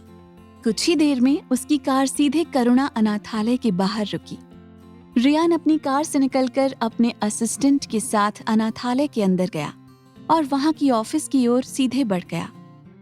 राकेश जी उस समय ऑफिस के अंदर ही थे और वो कुछ काम कर रहे थे। तभी रियान बिना नॉक किए ही ऑफिस के अंदर आया और सीधे उनकी सामने वाली चेयर पर बैठ गया। राकेश जी उसे नासमझी में देखने लगे और फिर तभी रियान ने उनसे सीधे कहा, मुझे आपके यहाँ से उस लड़की की इन्फॉर्मेशन चाहिए जिसे कुछ समय पहले ओबेरॉय परिवार ने अडॉप्ट किया था। उसकी बात सुनकर राकेश जी कुछ पल के लिए चुप हो गए और फिर बोले, हमें माफ करिए, पर हम ऐसे किसी की जानकारी आपको नहीं दे सकते। ये सुनकर रियान हंसते हुए बोला, देखिए, आप बड़े हैं इसलिए मैं आपकी इज्जत कर रहा हूँ और इज्जत से बोल रहा हूँ कि मुझे उस लड़की के बारे में सब बता दीजिए। मुझे उसके बारे में सब जानना है। उसकी बात सुनकर राकेश जी अपनी चेयर से खड़े होते हुए हल्के गुस्से में बोले, आप हैं कौन और आप क्यों उस लड़की की जानकारी लेना चाहते हैं? रियान ने उनकी बात पर अपने असिस्टेंट को कुछ इशारा किया तो उसका असिस्टेंट एक पैसों से भरा बैग उनके डेस्क पर रख देता है। तो रियान बोला, रियान ग्रोवर नाम है मेरा और मुझे उस लड़की के बारे में बहुत कुछ जानना है, इसलिए अब आप इसे रखिए और मुझे बताना शुरू करिए कि वो यहाँ कब कैसे आई और उसे ओबेरॉय परिवार कैसे जानता था। उसके बढ़ाए गए पैसों के बैग को देखते हुए राकेश जी हंसते हुए बोले, आपको लगता है कि मैं पैसों से बिकने वाला इंसान हूँ जो आप मुझे खरीद कर मुझसे जानकारी निकलवा लेंगे? फिर राकेश जी उस बैग को बंद करके वापस असिस्टेंट के हाथ में पकड़ाते हुए बोले, हमें माफ करिए, पर अब आप यहाँ से जा सकते हैं। ये बोलकर उन्होंने दरवाजे की ओर इशारा किया। रियान गुस्से से अपने दांत पीसने लगा। तभी उसके असिस्टेंट ने उसे रोकते हुए धीरे से कहा, बॉस, ये अनाथालय रिप्यूटेड है। यहाँ अगर कुछ भी किया हमने तो मीडिया आप पर सवाल उठाएगी। अभी यहाँ से चलते हैं, हम कोई और रास्ता निकाल लेंगे। रियान उसकी बात सुनकर गुस्से से राकेश जी को देखते हुए उनके ऑफिस से बाहर निकल गया और फिर उसका असिस्टेंट पीछे पीछे चला गया। वहीं अभी रियान कुछ दूर चला ही था कि एक औरत की उन्हें आवाज आई जो कह रही थी, मैं आप लोगों को कुछ बता सकती हूँ उस लड़की के बारे में, अगर आप लोग चाहो तो। उस औरत की आवाज सुनकर रियान पीछे मुड़ा और उस औरत को देखने लगा। वो औरत राकेश जी की पत्नी सुनीता थी, जिसने उन सब की बातें सुन ली थीं और उसकी आंखें पैसे देखकर चमकने लगी थीं। रियान उस औरत को देखते हुए गुस्से से बोला, देखिए, मेरा दिमाग अभी बहुत गर्म है, इसलिए अगर आप कोई मजाक कर रही हैं तो प्लीज चली जाइए। उसकी बात सुनकर सुनीता बोली, आप मेरे पीछे आइए, मैं आपसे कोई मजाक नहीं कर रही। उसकी बात सुनकर रियान कुछ देर सोचकर फिर उसके पीछे पीछे एक खाली रूम में गया।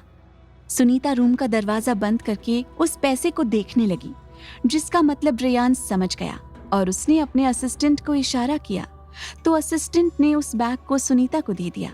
उस बैग को लेते ही सुनीता काफी ज्यादा खुश हो गई और फिर बताना शुरू किया, मैं और मेरे पति जब उज्जैन गए हुए थे तब वो लड़की 4 साल की थी। वो हमें जब मंदिर के पास मिली थी, उसकी हालत कुछ सही नहीं थी, उसके सिर पर काफी चोट लगी थी। मेरे पति ने उस लड़की को देखा और फिर आसपास के लोगों से पता किया तो वहां कोई उस लड़की को नहीं पहचानता था, जिस वजह से वो उस लड़की को अपने साथ यहाँ दिल्ली लेकर आ गए। सुनीता आगे बोली, और फिर हमने उसका इलाज करवाया। हम इसी अनाथ आश्रम को चलाते थे, जिस कारण मेरे पति ने उसे यहीं रख लिया और उसे पालने लगे। वो उसे अपनी बेटी की तरह मानते थे और वो लड़की जब होश में आई थी तब उसे कुछ भी याद नहीं था, उसे अपना नाम तक नहीं याद था। डॉक्टर ने बताया था सर में चोट आने की वजह से उसकी याददाश्त जा चुकी है, पर डॉक्टर ने ये भी बताया था कि अगर भविष्य में उस लड़की के सामने उसकी पिछली जिंदगी से जुड़े लोग आते हैं तो उसकी याददाश्त उसी वक्त वापस भी आ सकती है। रियान एकटक देखते हुए उसकी बातें सुन रहा था। तभी सुनीता आगे बोली, फिर मेरे पति ने उसका नाम अंतरा रखा।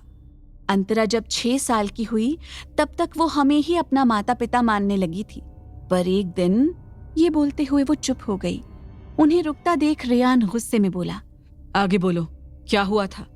सुनीता याद करते हुए बोली, पर एक दिन मुझे रोड पर अंतरा एक लड़के के साथ दिखी थी और वो लड़का उससे काफी अच्छे से बात कर रहा था। उस दिन मैं अंतरा को वहां से उसके पास से ले गई थी, पर दूसरे दिन वो लड़का वापस से आश्रम आया था और उसके बारे में सब पता लगवा रहा था। फिर जब मुझे उस लड़के के बारे में पता चला कि वो ओबरॉय खानदान का छोटा बेटा है जो हमारे अनाथालय के सबसे बड़े ट्रस्टी थे, तब हमने उसे सब कुछ अंतरा के बारे में बता दिया था। वो आगे बोली, मुझे बहुत अजीब लगता था, पर वो लड़का डेली उससे मिलने आता था और उसके साथ काफी समय भी बिताता था। वो रईस खानदान का था, जिस वजह से हम लोगों ने कोई रोक टोक नहीं की। इसी तरह 1 साल बीत गया और उस लड़के ने अंतरा के पीछे अपने गार्ड्स तक को भी लगवा दिया था और उससे डेली मिलने आता था। अंतरा भी उसके साथ खुश रहती थी। फिर एक दिन पता चला कि वो लड़का किसी वजह से विदेश चला गया। अंतरा से जब वो नहीं मिलने आता था तब वो बहुत रोया करती थी, पर मेरे पति ने उसे संभाला। ऐसे ही सुनीता रियान को सब बताने लगी। क्या सच में अंतरा रियान से जुड़ी हुई है? जानने के लिए सुनते रहिए वजह तुम हो, सिर्फ पॉकेट FM पर। उसके बाद सुनीता आगे बोली, पर एक दिन मुझे मेरे पति से पता चला कि उस लड़के ने अंतरा पर नजर रखी हुई है। अंतरा जहां भी आती जाती, जिससे भी मिलती जुलती बातें करती, वो सब उस लड़के को पता चल जाता है, क्योंकि उसने कदम कदम पर अंतरा के आगे पीछे गार्ड्स और अपने जासूस लगा रखे थे। तभी तो मेरा प्लान कई बार फेल हुआ और जब मेरे आखिरी और सबसे बड़े प्लान को अंजाम देने की बारी आई तब तक अंतरा 19 साल की हो चुकी थी। इस बीच वो उस लड़के को भूल चुकी थी और वो लड़का बस उस पर नजर रखवाता, उससे फिर वो मिलने नहीं आया। वो आगे फिर गुस्से में बोली, और जब वो 19 साल की हुई और मैंने उसे बेचने का पूरी तरह से प्लान कर लिया था, उसी समय वो लड़का विदेश से वापस आ गया और वो सीधे यहाँ मेरे पति से मिलने आया और उस अंतरा को अपने साथ ले जाने की बात की, जिसे सुनकर उन्हें अंतरा के लिए डर भी लग रहा था। ऐसे किसी के साथ भेजने के लिए? पर फिर उसी के दूसरे दिन मेरे पति के पास एक फोन आया। वो फोन ओबरॉय खानदान की बड़ी मालकिन का था और उन्होंने मेरे पति को बताया कि अंतरा ने उनकी जान बचाई और वो चाहती हैं कि अंतरा को वो अच्छी परवरिश दें। और इसलिए फिर मेरे पति भी मना नहीं कर पाए क्योंकि वो इस अनाथालय की सबसे बड़ी ट्रस्टी थी और वो लोग काफी अच्छे भी थे, जिस वजह से मेरे पति ने भी इस बात पर हामी भर दी। और दूसरे दिन ओबरॉय परिवार आया और अंतरा को लेकर यहाँ से चला गया और मेरा सारा प्लान चौपट हो गया। ये बोलकर वो गुस्से से सांस लेने लगी। वहीं रेयान एकदम से हैरान था और उसे समझ नहीं आ रहा था कि वो खुश हो या दुखी। पर तभी उसे उस औरत की आखिरी बेचने की बात समझ आई, जिसे सुनकर रेयान गुस्से में उससे बोला, तुम उसे बेचना चाहती थी? तुम्हारी हिम्मत भी कैसे हुई मेरी किट्टू को बेचने के बारे में सोचने की? सुनीता को लगा था कि अंतरा के बारे में जो इंसान पूछ रहा था वो पक्का उसका दुश्मन ही होगा, क्योंकि दोस्त होता तो अंतरा उससे खुद सब बता देती। पर अभी उसकी बात सुनकर सुनीता घबराते हुए बोली, वो मेरी गलती थी, पर तब से मैंने उसके बारे में कोई गलत बातें नहीं सोची। वो वहाँ उनके साथ खुश और यहाँ मैं खुश, मुझे उससे कोई मतलब नहीं है। रेयान गुस्से में बोला, तुम्हें तो मैं बाद में बताऊंगा, पहले जो मुझे आज इतनी बड़ी सच्चाई पता चली है उसे मैं देखूं।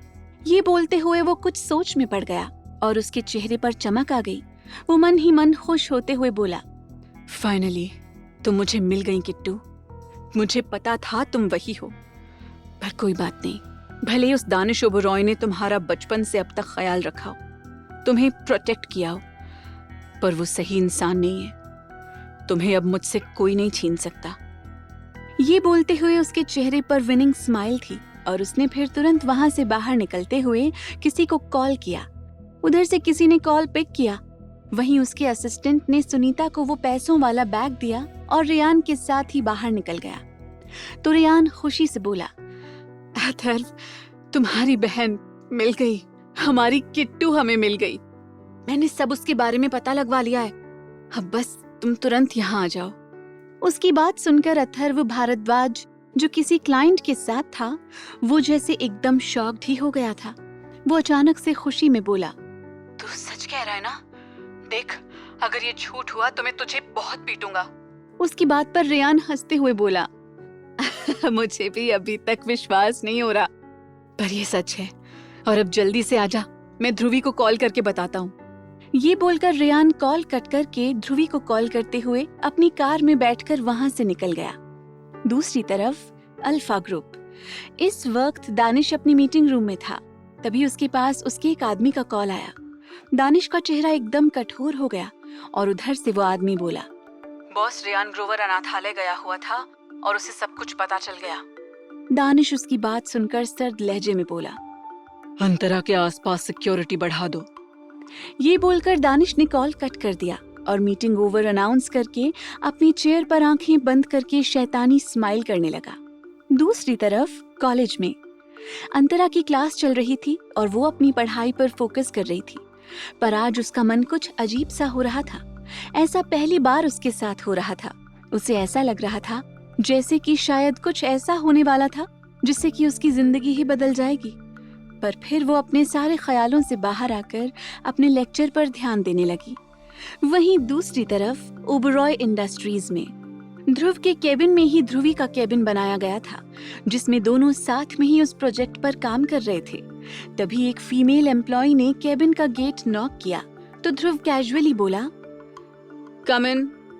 ध्रुवी उस समय अपने प्रोजेक्ट पर फोकस कर रही थी, पर किसी लड़की की हील की आवाज सुनकर उसका ध्यान भी उस पर चला गया, जो ध्रुव से बोल रही थी, सर, ये डेटा शीट है, इसे आपने रीचेक करने के लिए मंगवाया था। ये बोलते हुए वो लड़की थोड़ा ध्रुव के करीब आने की कोशिश करने लगी।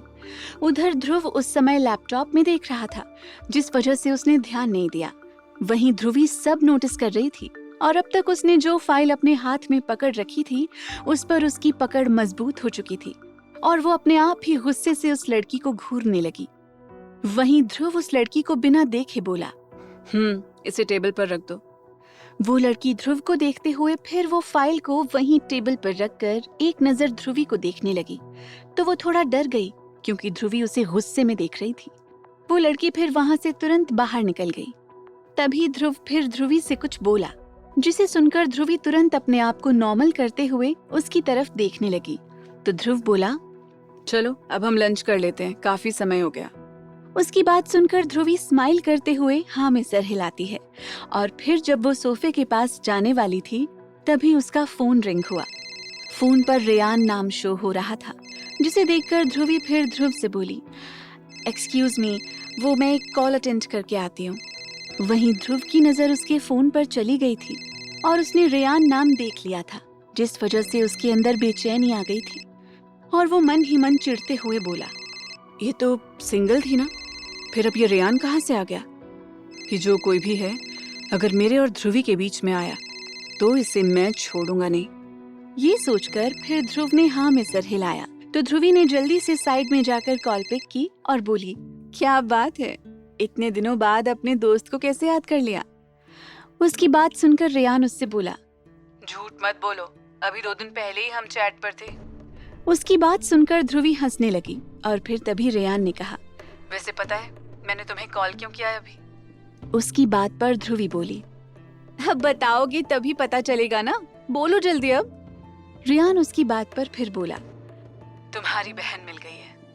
ये बोलकर वो चुप हो गया। तो वहीं ध्रुवी कुछ पल के लिए खामोश हो गई और उसकी बात को हैरानी में रिपीट करते हुए बोली, क्या कहा तुमने?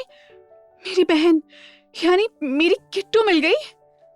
उसकी बातों को सुनकर रेयान ने कहा, हाँ वो मिल गई और अथर्व दिल्ली आ रहा है। अब किट्टू बहुत जल्द हमारे साथ होगी, तुम अपना काम खत्म करके विला आ जाना। ध्रुवी उसकी बात सुनकर खुशी में बोली, मुझे तो विश्वास ही नहीं हो रहा कि मेरी बहन मुझे मिल गई। मैं बहुत खुश हूँ। मैं अभी सब काम खत्म करके आती हूँ, मुझे जल्द से जल्द उससे मिलना है। रेयान ने हाँ कहा तो ध्रुवी जल्दी से कॉल कट करके पीछे मुड़ी तो वहीं ध्रुव खड़ा था। ध्रुवी जल्दी से उसको हग करते हुए खुशी में बोली, आपको पता है ध्रुव, मेरी बहन मिल गई जिसे हमने खो दिया था सालों पहले, वो हमें वापस मिल गई। मैं आज बहुत खुश हूँ।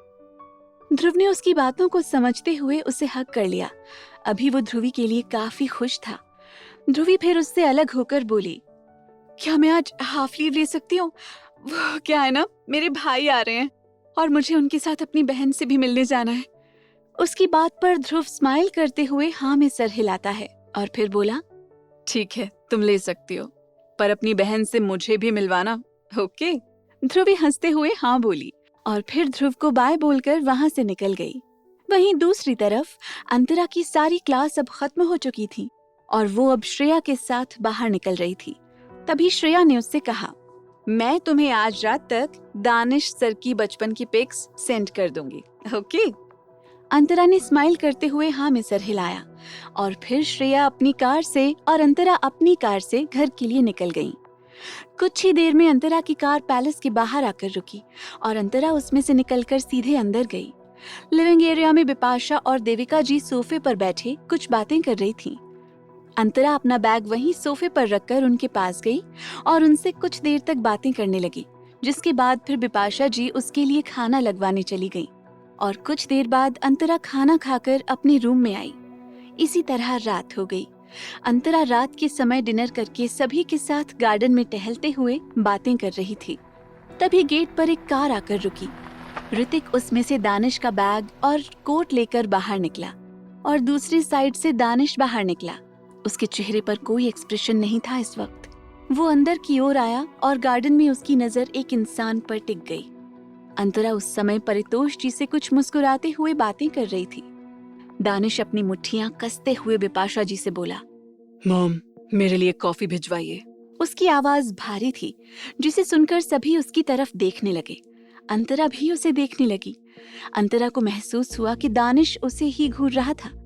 तभी दानिश अंतरा की ओर देखते हुए बोला, और हाँ, मुझे तुमसे तुम्हारी स्टडी को लेकर बात करना है, तो मेरे पीछे आओ।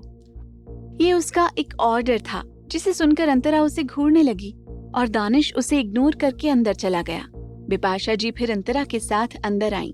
अंतरा मन ही मन दानिश को कोसते हुए बोली, इस इंसान से मेरी खुशी देखी नहीं जाती। कितनी अच्छी और कॉमेडी बातें दादाजी बता रहे थे, पर अब मुझे उस शैतान के पास जाना पड़ रहा है। उफ। ये बोलकर वो अपने पैर पटकते हुए किचन में जाने लगी, जिसे देखकर बिपाशा जी बोली, बेटा, तुम किचन में क्यों आई हो? इस पर अंतरा जबरदस्ती मुस्कुराते हुए बोली, वैसे भी मुझे स्टडी के लिए दानिश के पास जाना है, तो कॉफी भी मैं ही लेकर चली जाऊंगी, आप परेशान मत हो। ये सुनकर बिपाशा जी को बहुत खुशी हुई और उन्होंने सर हिलाया। फिर बिपाशा जी कॉफी बनाते हुए अंतरा से बोली, दानिश ऐसा ही है बेटा, वो सबसे ऐसे ही बात करता है। तुम उसे बुरा मत समझना, क्योंकि उसकी जिंदगी बाकियों की जिंदगी से बहुत अलग है। अंतरा उनकी बात पर मुंह फुलाकर बोली, नहीं, मैं उन्हें गलत नहीं समझती, पर सच कहूँ आपका बेटा बहुत ज्यादा अकड़ू और खड़ूस है। बिपाशा जी ये सुनकर हंसते हुए बोली, हाँ ये तो है, पता नहीं वो किस पर चला गया। उसकी तरह कोई हमारी खानदान में नहीं है, वही सबसे अलग निकल गया। उनकी बात सुनकर अंतरा ने बस सर हिलाया और फिर कॉफी बन गई और जिसे अंतरा को देते हुए वो बोली, ये लो और देकर आओ, फिर हम बातें करते हैं। उनकी बात पर अंतरा ने हाँ में सिर हिलाया और कॉफी लेकर 3rd फ्लोर की ओर चली गई। कुछ देर बाद अंतरा कॉफी लेकर दानिश के रूम के बाहर गेट पर खड़ी हो गई। वो अभी गेट नॉक करने ही वाली थी कि उधर से दानिश की भारी आवाज आई, अंदर आओ सिली गर्ल। तो क्या अथर्व और ध्रुवी ले जाएंगे अंतरा को अपने साथ? रेयान कैसे करेगा दानिश को अंतरा से दूर? जानने के लिए सुनते रहिए वजह तुम हो, सिर्फ पॉकेट FM पर। अंतरा ये सुनकर अपने धीमे कदमों से उस तरफ बढ़ी। उसको अब आदत हो गई थी सिली गर्ल सुनने की, जिस वजह से वो फिर अंदर गई तो उस समय दानिश फ्रेंच ग्लास डोर के आगे खड़ा फीलिंगलेस होकर सिगरेट की कशें भर रहा था। अंतरा दानिश को देखकर मुंह फुलाते हुए धीरे से बोली, अगर इन्हें स्मोक ही करना था तो कॉफी क्यों मंगवाई? दानिश बिना उसे देखे बोला, कुछ कहा तुमने? उसकी बात सुनकर अंतरा हड़बड़ा गई और फिर जल्दी से बोली, वो ये कॉफी मैं यहीं रख देती हूँ, और स्टडी में कौन सा काम था आपको मुझसे जल्दी बताइए। उसकी बात सुनकर दानिश अपनी सिगरेट वहीं एक ट्रे में मसलते हुए अंतरा की तरफ अपने कदम बढ़ाने लगा और उसे एक टक देखकर बोला, इतनी जल्दी क्यों है तुम्हें मुझसे दूर जाने की? आखिर तुम नीचे जैसे बात कर रही थी सबसे हंसते हुए, वैसे मुझसे भी बात करो। अंतरा उसकी बात को सुनकर उसे अजीब तरह से घूरते हुए बोली, आप हमेशा सीरियस रहते हो, आपको बात करने के नाम पर बस या तो धमकी देना आता है या फिर मुझे सुनाना आता है, बाकी और कुछ नहीं आता आपको। तो आप ही बताइए, मैं कैसे आपसे हंसकर बातें करूं? अंतरा ने मुंह फुला लिया। वहीं दानिश ने उसकी बात सुनकर उसकी कमर पकड़कर अपने करीब खींच लिया और खुद से सटाते हुए उसके बालों का बन खोलकर उसमें हाथ फेरते हुए बोला, तुम्हें बहुत शिकायत है ना मुझसे? अंतरा उसकी चेस्ट पर अपने दोनों हाथ रखते हुए धीरे से अपनी नजरें झुकाकर बोली, क्योंकि आप बहुत बुरे हो। इस वक्त दानिश के करीब होने से अंतरा का चेहरा लाल हो गया था। वहीं उसकी बात सुनकर दानिश उसे कुछ पल ऐसे ही देखते हुए फिर बेहद सीरियस आवाज में बोला, मुझसे शादी कर लो सिली गर्ल। ये बोलकर उसने अंतरा के नर्म होठों को अपने होठों से टच किया। वहीं अंतरा एकदम शॉक्ड होकर दानिश को देखती रह गई। उसे समझ नहीं आ रहा था कि वो रिएक्ट कैसे करे, और दानिश को देखकर बिल्कुल ऐसा नहीं लग रहा था कि उसने मजाक किया हो। वो काफी सीरियस होकर अभी भी उसे देख रहा था, जिस पर अंतरा ने थोड़ा हकलाते हुए कहा, शादी? दानिश अपनी सर्द आवाज में बोला, शादी। I want to marry you, silly girl. ये कहते हुए उसकी पकड़ अंतरा की कमर पर कस गई। ग्लास डोर से चांद की रोशनी सीधे दानिश और अंतरा के ऊपर पड़ रही थी।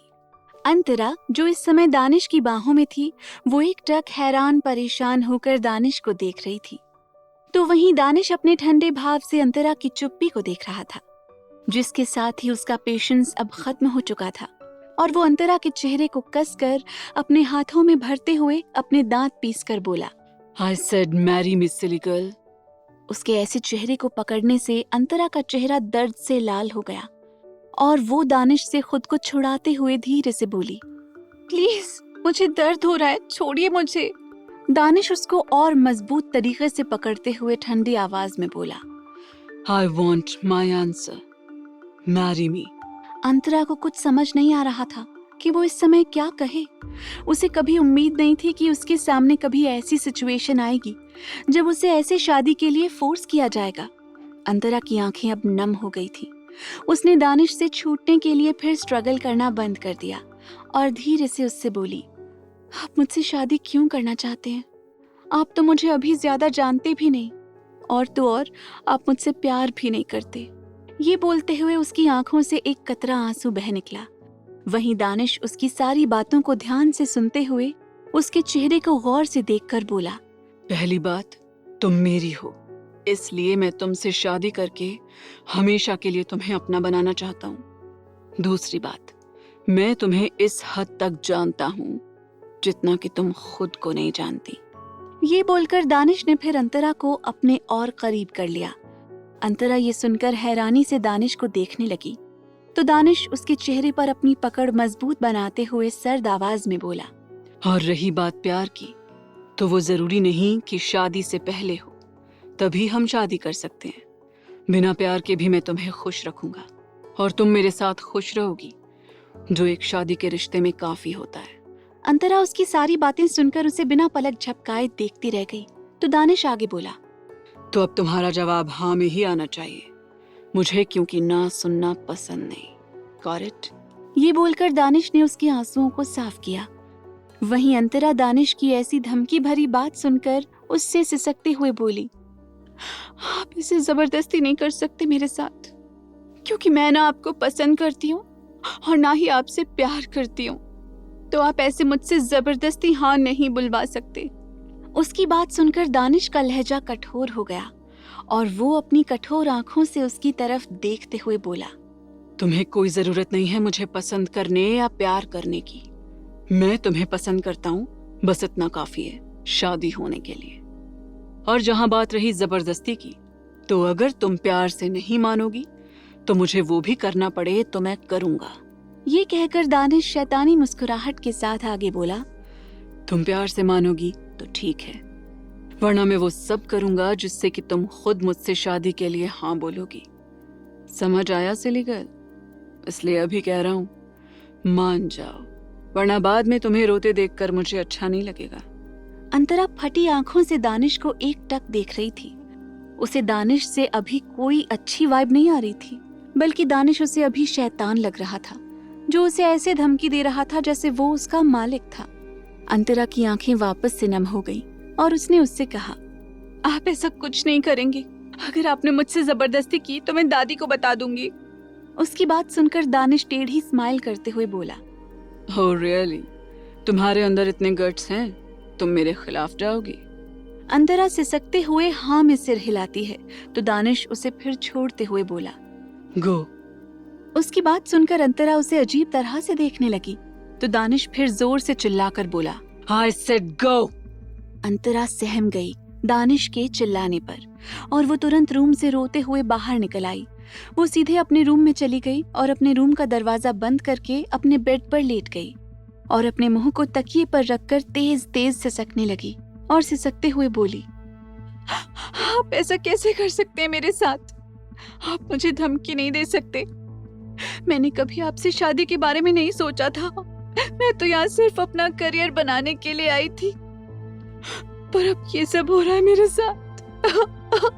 ये कहकर वो और भी ज्यादा सिसकने लगी तो वहीं दानिश अंतरा के बाहर जाते ही खुद भी रूम से बाहर निकल गया और सीधे पैलेस से बाहर आकर अपनी कार में बैठ गया और उसकी कार वहां से चली गई। वहीं उसे ऐसे बाहर जाते देखकर गार्डन में बैठे सभी लोग ना समझी में एक दूसरे को देखने लगे तो बिपाशा जी एक बार ऊपर अंतरा के रूम की तरफ देखती हैं, जहाँ की लाइट्स बंद थी। उन्हें कुछ समझ नहीं आया, पर फिर तभी ध्रुव ने सभी से कहा, शायद वो ऑफिस गया होगा, आप सब परेशान मत होइए, और अब चलिए सभी अंदर चलते हैं, रात काफी हो गई है। उसकी बात पर फिर सभी कुछ नहीं कहते हैं और अंदर अपने अपने रूम में चले गए। अगली सुबह अंतरा का रूम। अंतरा अलार्म की आवाज सुनकर कसमसाते हुए उठी और बेड पर बैठ गई। कुछ पल ऐसे ही शांत होकर वो बैठी रही। उसकी आंखें लाल थीं अभी तक, क्योंकि कल रात को वो काफी देर तक रोई थी। उसे वापस से कल की दानिश की सारी बातें याद आने लगी, जिससे उसका मुंह वापस उतर गया और वो जैसे ही बेड से उठने को हुई, उसके फोन पर नोटिफिकेशन आने शुरू हो गए। अंतरा ने अपना फोन साइड टेबल से उठाया और नॉर्मली चेक करने लगी तो उस पर श्रेया ने कुछ पिक्स भेज रखी थी। अंतरा का दिल अचानक से जोरों से धड़कने लगा और वो वापस से बेड पर बैठकर उस मैसेज को एक एक करके ओपन करने लगी। कुछ पिक्स ब्लर थीं, जिस वजह से अंतरा को कुछ समझ नहीं आया, पर उसे किसी भी तरह दानिश की फोटो देखनी थी, जिस वजह से वो उसे बार बार जूम करके देख रही थी। तभी एक और नोटिफिकेशन श्रेया का आया और अंतरा जल्दी से उसे देखने लगी, और जब वो पिक खुली तब वो उसमें एक 12 साल के लड़के जिसने विदेशी स्कूल यूनिफॉर्म पहन रखी थी, उसकी ग्रुप फोटो थी। अंतरा अपने आप ही उस फोटो को क्लोज करके देखने लगी, जो किसी और की नहीं, दानिश की थी। अंतरा उस फोटो को देखकर कुछ याद करने लगी और उसे बचपन की कई सारी बातें याद आने लगी। वो फिर जल्दी जल्दी और सारी फोटोज को देखने लगी। वो जैसे जैसे सब देख रही थी, उसके चेहरे पर एक चमक और एक स्माइल आती जा रही थी। उसने सारी फोटोज को जब देख लिया तब वो एक गहरी सांस लेकर बेड के ऊपर खड़ी हो गई और खुशी से उस बेड पर उछलते हुए और पिलो को ऊपर हवा में फेंकते हुए बोली, यानी बचपन वाले अकड़ू लड़के दानिश है। अंतरा ने बचपन में कभी दानिश से उसका नाम नहीं पूछा था, वो उसे अकड़ू ही बुलाती थी। अंतरा काफी ज्यादा खुश थी और खुशी से बोली, मैंने ढूंढ लिया उन्हें आखिरकार। वो अभी खुश ही थी कि बिपाशा जी उसके गेट पर नॉक करते हुए बोली, अंतरा बेटा, तुम्हारी तबीयत तो ठीक है ना? तुम अभी तक उठी नहीं? उनकी आवाज सुनकर अंतरा तुरंत बेड से नीचे आ गई और जल्दी जल्दी अपने बेड को ठीक करते हुए बोली, हाँ माँ, मैं ठीक हूँ और बस 5 मिनट में नीचे आती हूँ, आप जाओ। उसकी बात सुनकर बिपाशा जी फिर हाँ में सर हिलाते हुए वहाँ से चली गई और वहीं अंतरा वापस से खुश हो गई और अपनी पुरानी बातें याद करके बड़ी सी स्माइल करते हुए वॉशरूम के अंदर चली गई। कुछ देर बाद वो रेडी होकर बाहर आई और एक नजर 3rd फ्लोर की ओर देखा और फिर खुद से ही बोली, ये अकड़ू अब पहले से बहुत बदल गए हैं, पर अब मैं इन्हें बताऊंगी। बहुत परेशान कर लिया उन्होंने मुझे, अब मैं इन्हें परेशान करूंगी। पर क्या अभी तक ये उठे नहीं? अंतरा यही सब सोचते हुए फिर नीचे मंदिर में गई और कुछ देर बाद वो डाइनिंग एरिया में सभी के साथ चली गई। आज संडे था, जिस वजह से अंतरा का कॉलेज नहीं था। अंतरा काफी ग्लो कर रही थी। अंतरा सभी के साथ ब्रेकफास्ट करके गार्डन की ओर बढ़ गई और फिर वहाँ कुछ देर दादा दादी के साथ गार्डनिंग की। पर अंतरा का मन बार बार दानिश को देखने का कर रहा था, पर दानिश घर पर था ही नहीं। वहीं बिपाशा जी ने ध्रुव से पूछा, जो लैपटॉप में काम कर रहा था, ध्रुव, दानिश नहीं आया अभी तक? तुम फोन करो उसके पास, मुझे उसकी फिक्र हो रही है। उनकी बात सुनकर ध्रुव बोला, वो मॉम, दानिश अगले 1 हफ्ते तक घर नहीं आएगा क्योंकि वो काम के सिलसिले में बाहर गया है। उसकी बात सुनकर बिपाशा जी को फिर राहत मिली और वो अपने किसी दूसरे काम में लग गईं। वहीं ध्रुव वापस से अपने काम को करने लगा। उधर अंतरा ने ध्रुव और बिपाशा जी दोनों की बातें सुन ली थीं। उसका चेहरा थोड़ा डल पड़ गया क्योंकि उसे जब से ये बात पता चली थी तब से वो दानिश से मिलना चाहती थी। पर अंतरा को कल रात दानिश के रूम की सारी बातें याद आने लगी, जिससे कि उसका मुंह बन गया और उसने मन ही मन कहा, कहीं जो मैंने शादी के लिए हाँ नहीं बोला इसलिए सुसाइड करने तो नहीं चले गए? तो आगे क्या होगा, आखिर कहाँ चला गया दानिश? जानने के लिए सुनते रहिए वजह तुम हो, सिर्फ पॉकेट FM पर।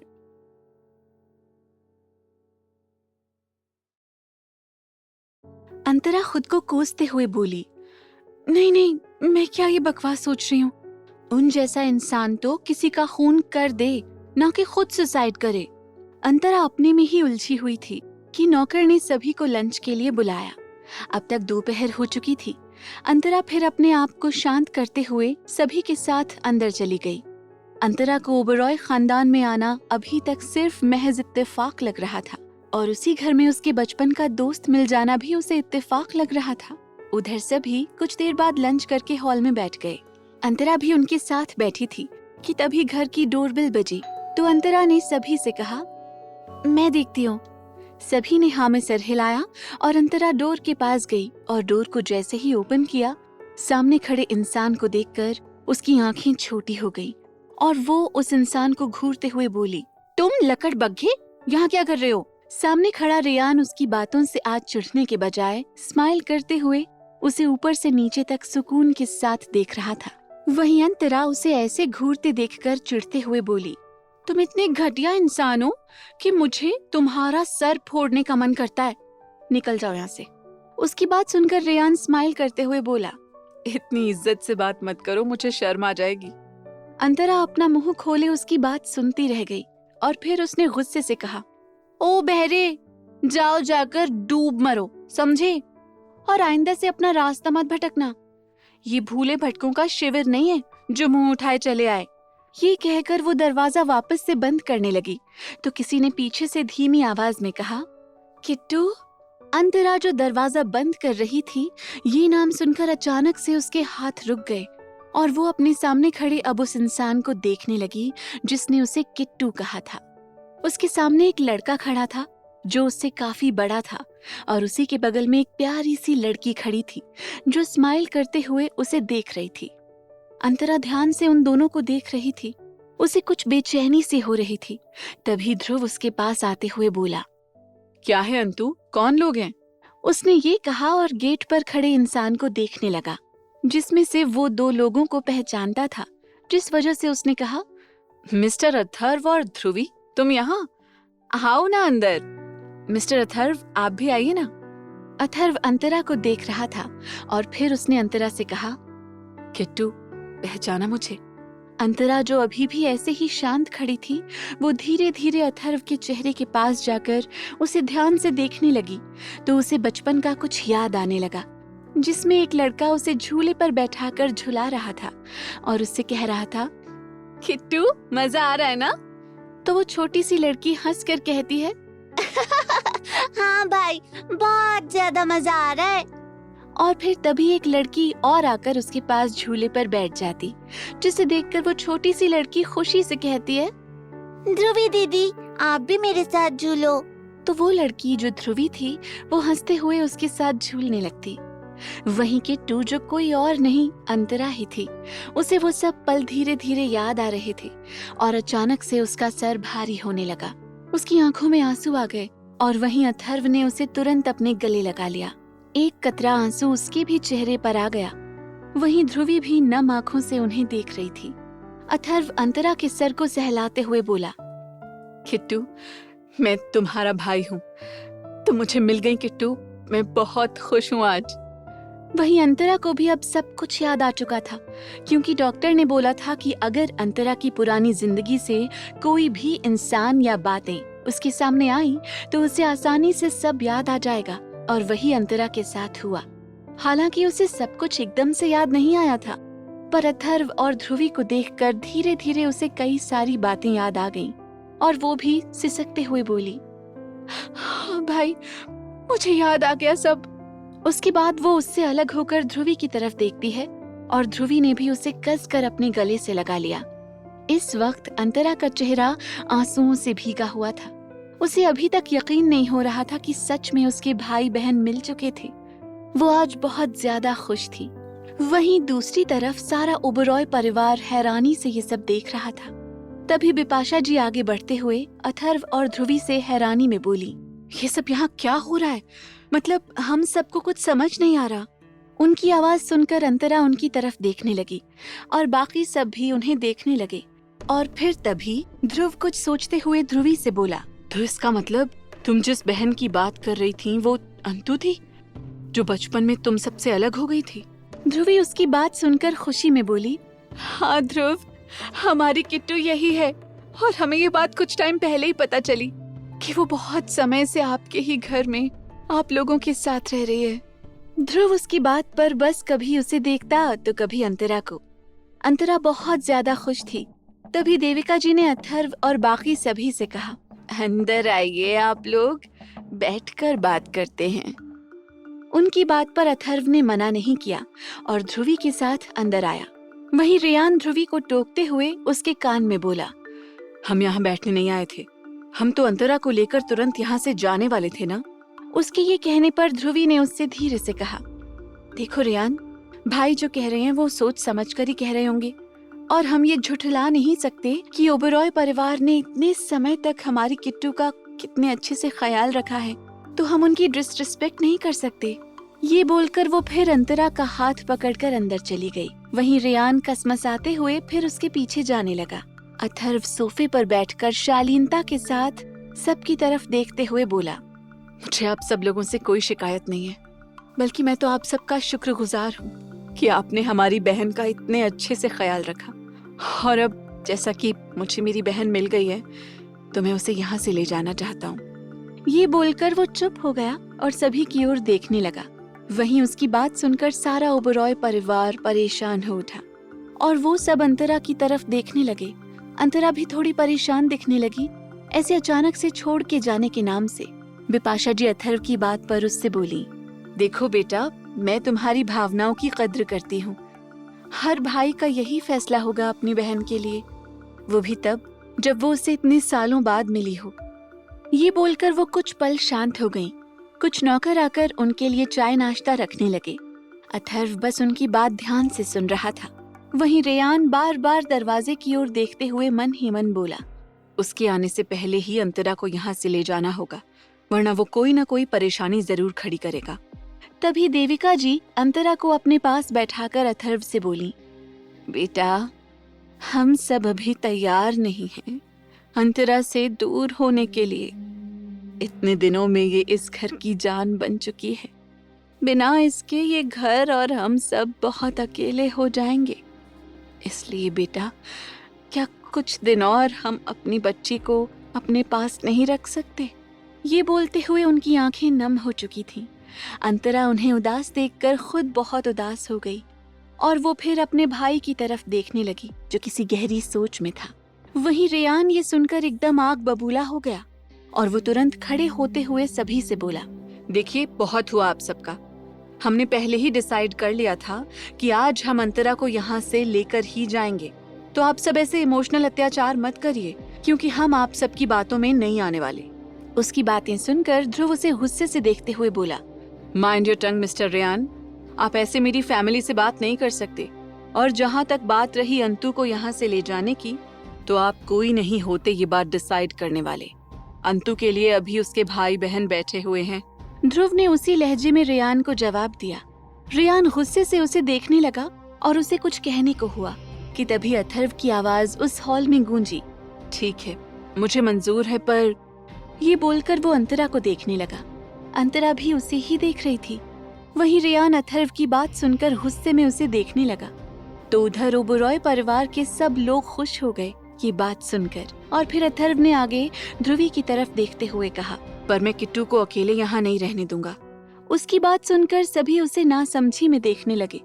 फिर अथर्व ने आगे कहा, मैं ध्रुवी को उसके साथ इसी घर में छोड़ना चाहता हूँ, क्योंकि वो भी अभी दिल्ली में ही रहकर मिस्टर ध्रुव के साथ अपना प्रोजेक्ट कर रही है, जिसे कंप्लीट होने में 20 दिन और लगेंगे। इसलिए ध्रुवी को किट्टू के साथ यहीं रखना चाहता हूँ और 20 दिन बाद मैं दोनों को यहाँ से ले जाऊंगा। अथर्व ने सपाट लहजे में ये बात कही और फिर सभी की तरफ देखने लगा। तो ओबरॉय परिवार ये बात सुनकर समझ गए थे कि अथर्व को अब अंतरा के लिए टेंशन हो रही थी। इस वजह से वो ध्रुवी को उसके साथ रहने देना चाहता था। इस बात से ओबरॉय परिवार काफी खुश हो गया, क्योंकि वो पहले ही ध्रुवी को ध्रुव के लिए पसंद कर चुके थे और वो लोग चाहते भी थे कि ध्रुवी उनके साथ ज्यादा से ज्यादा टाइम बिताए।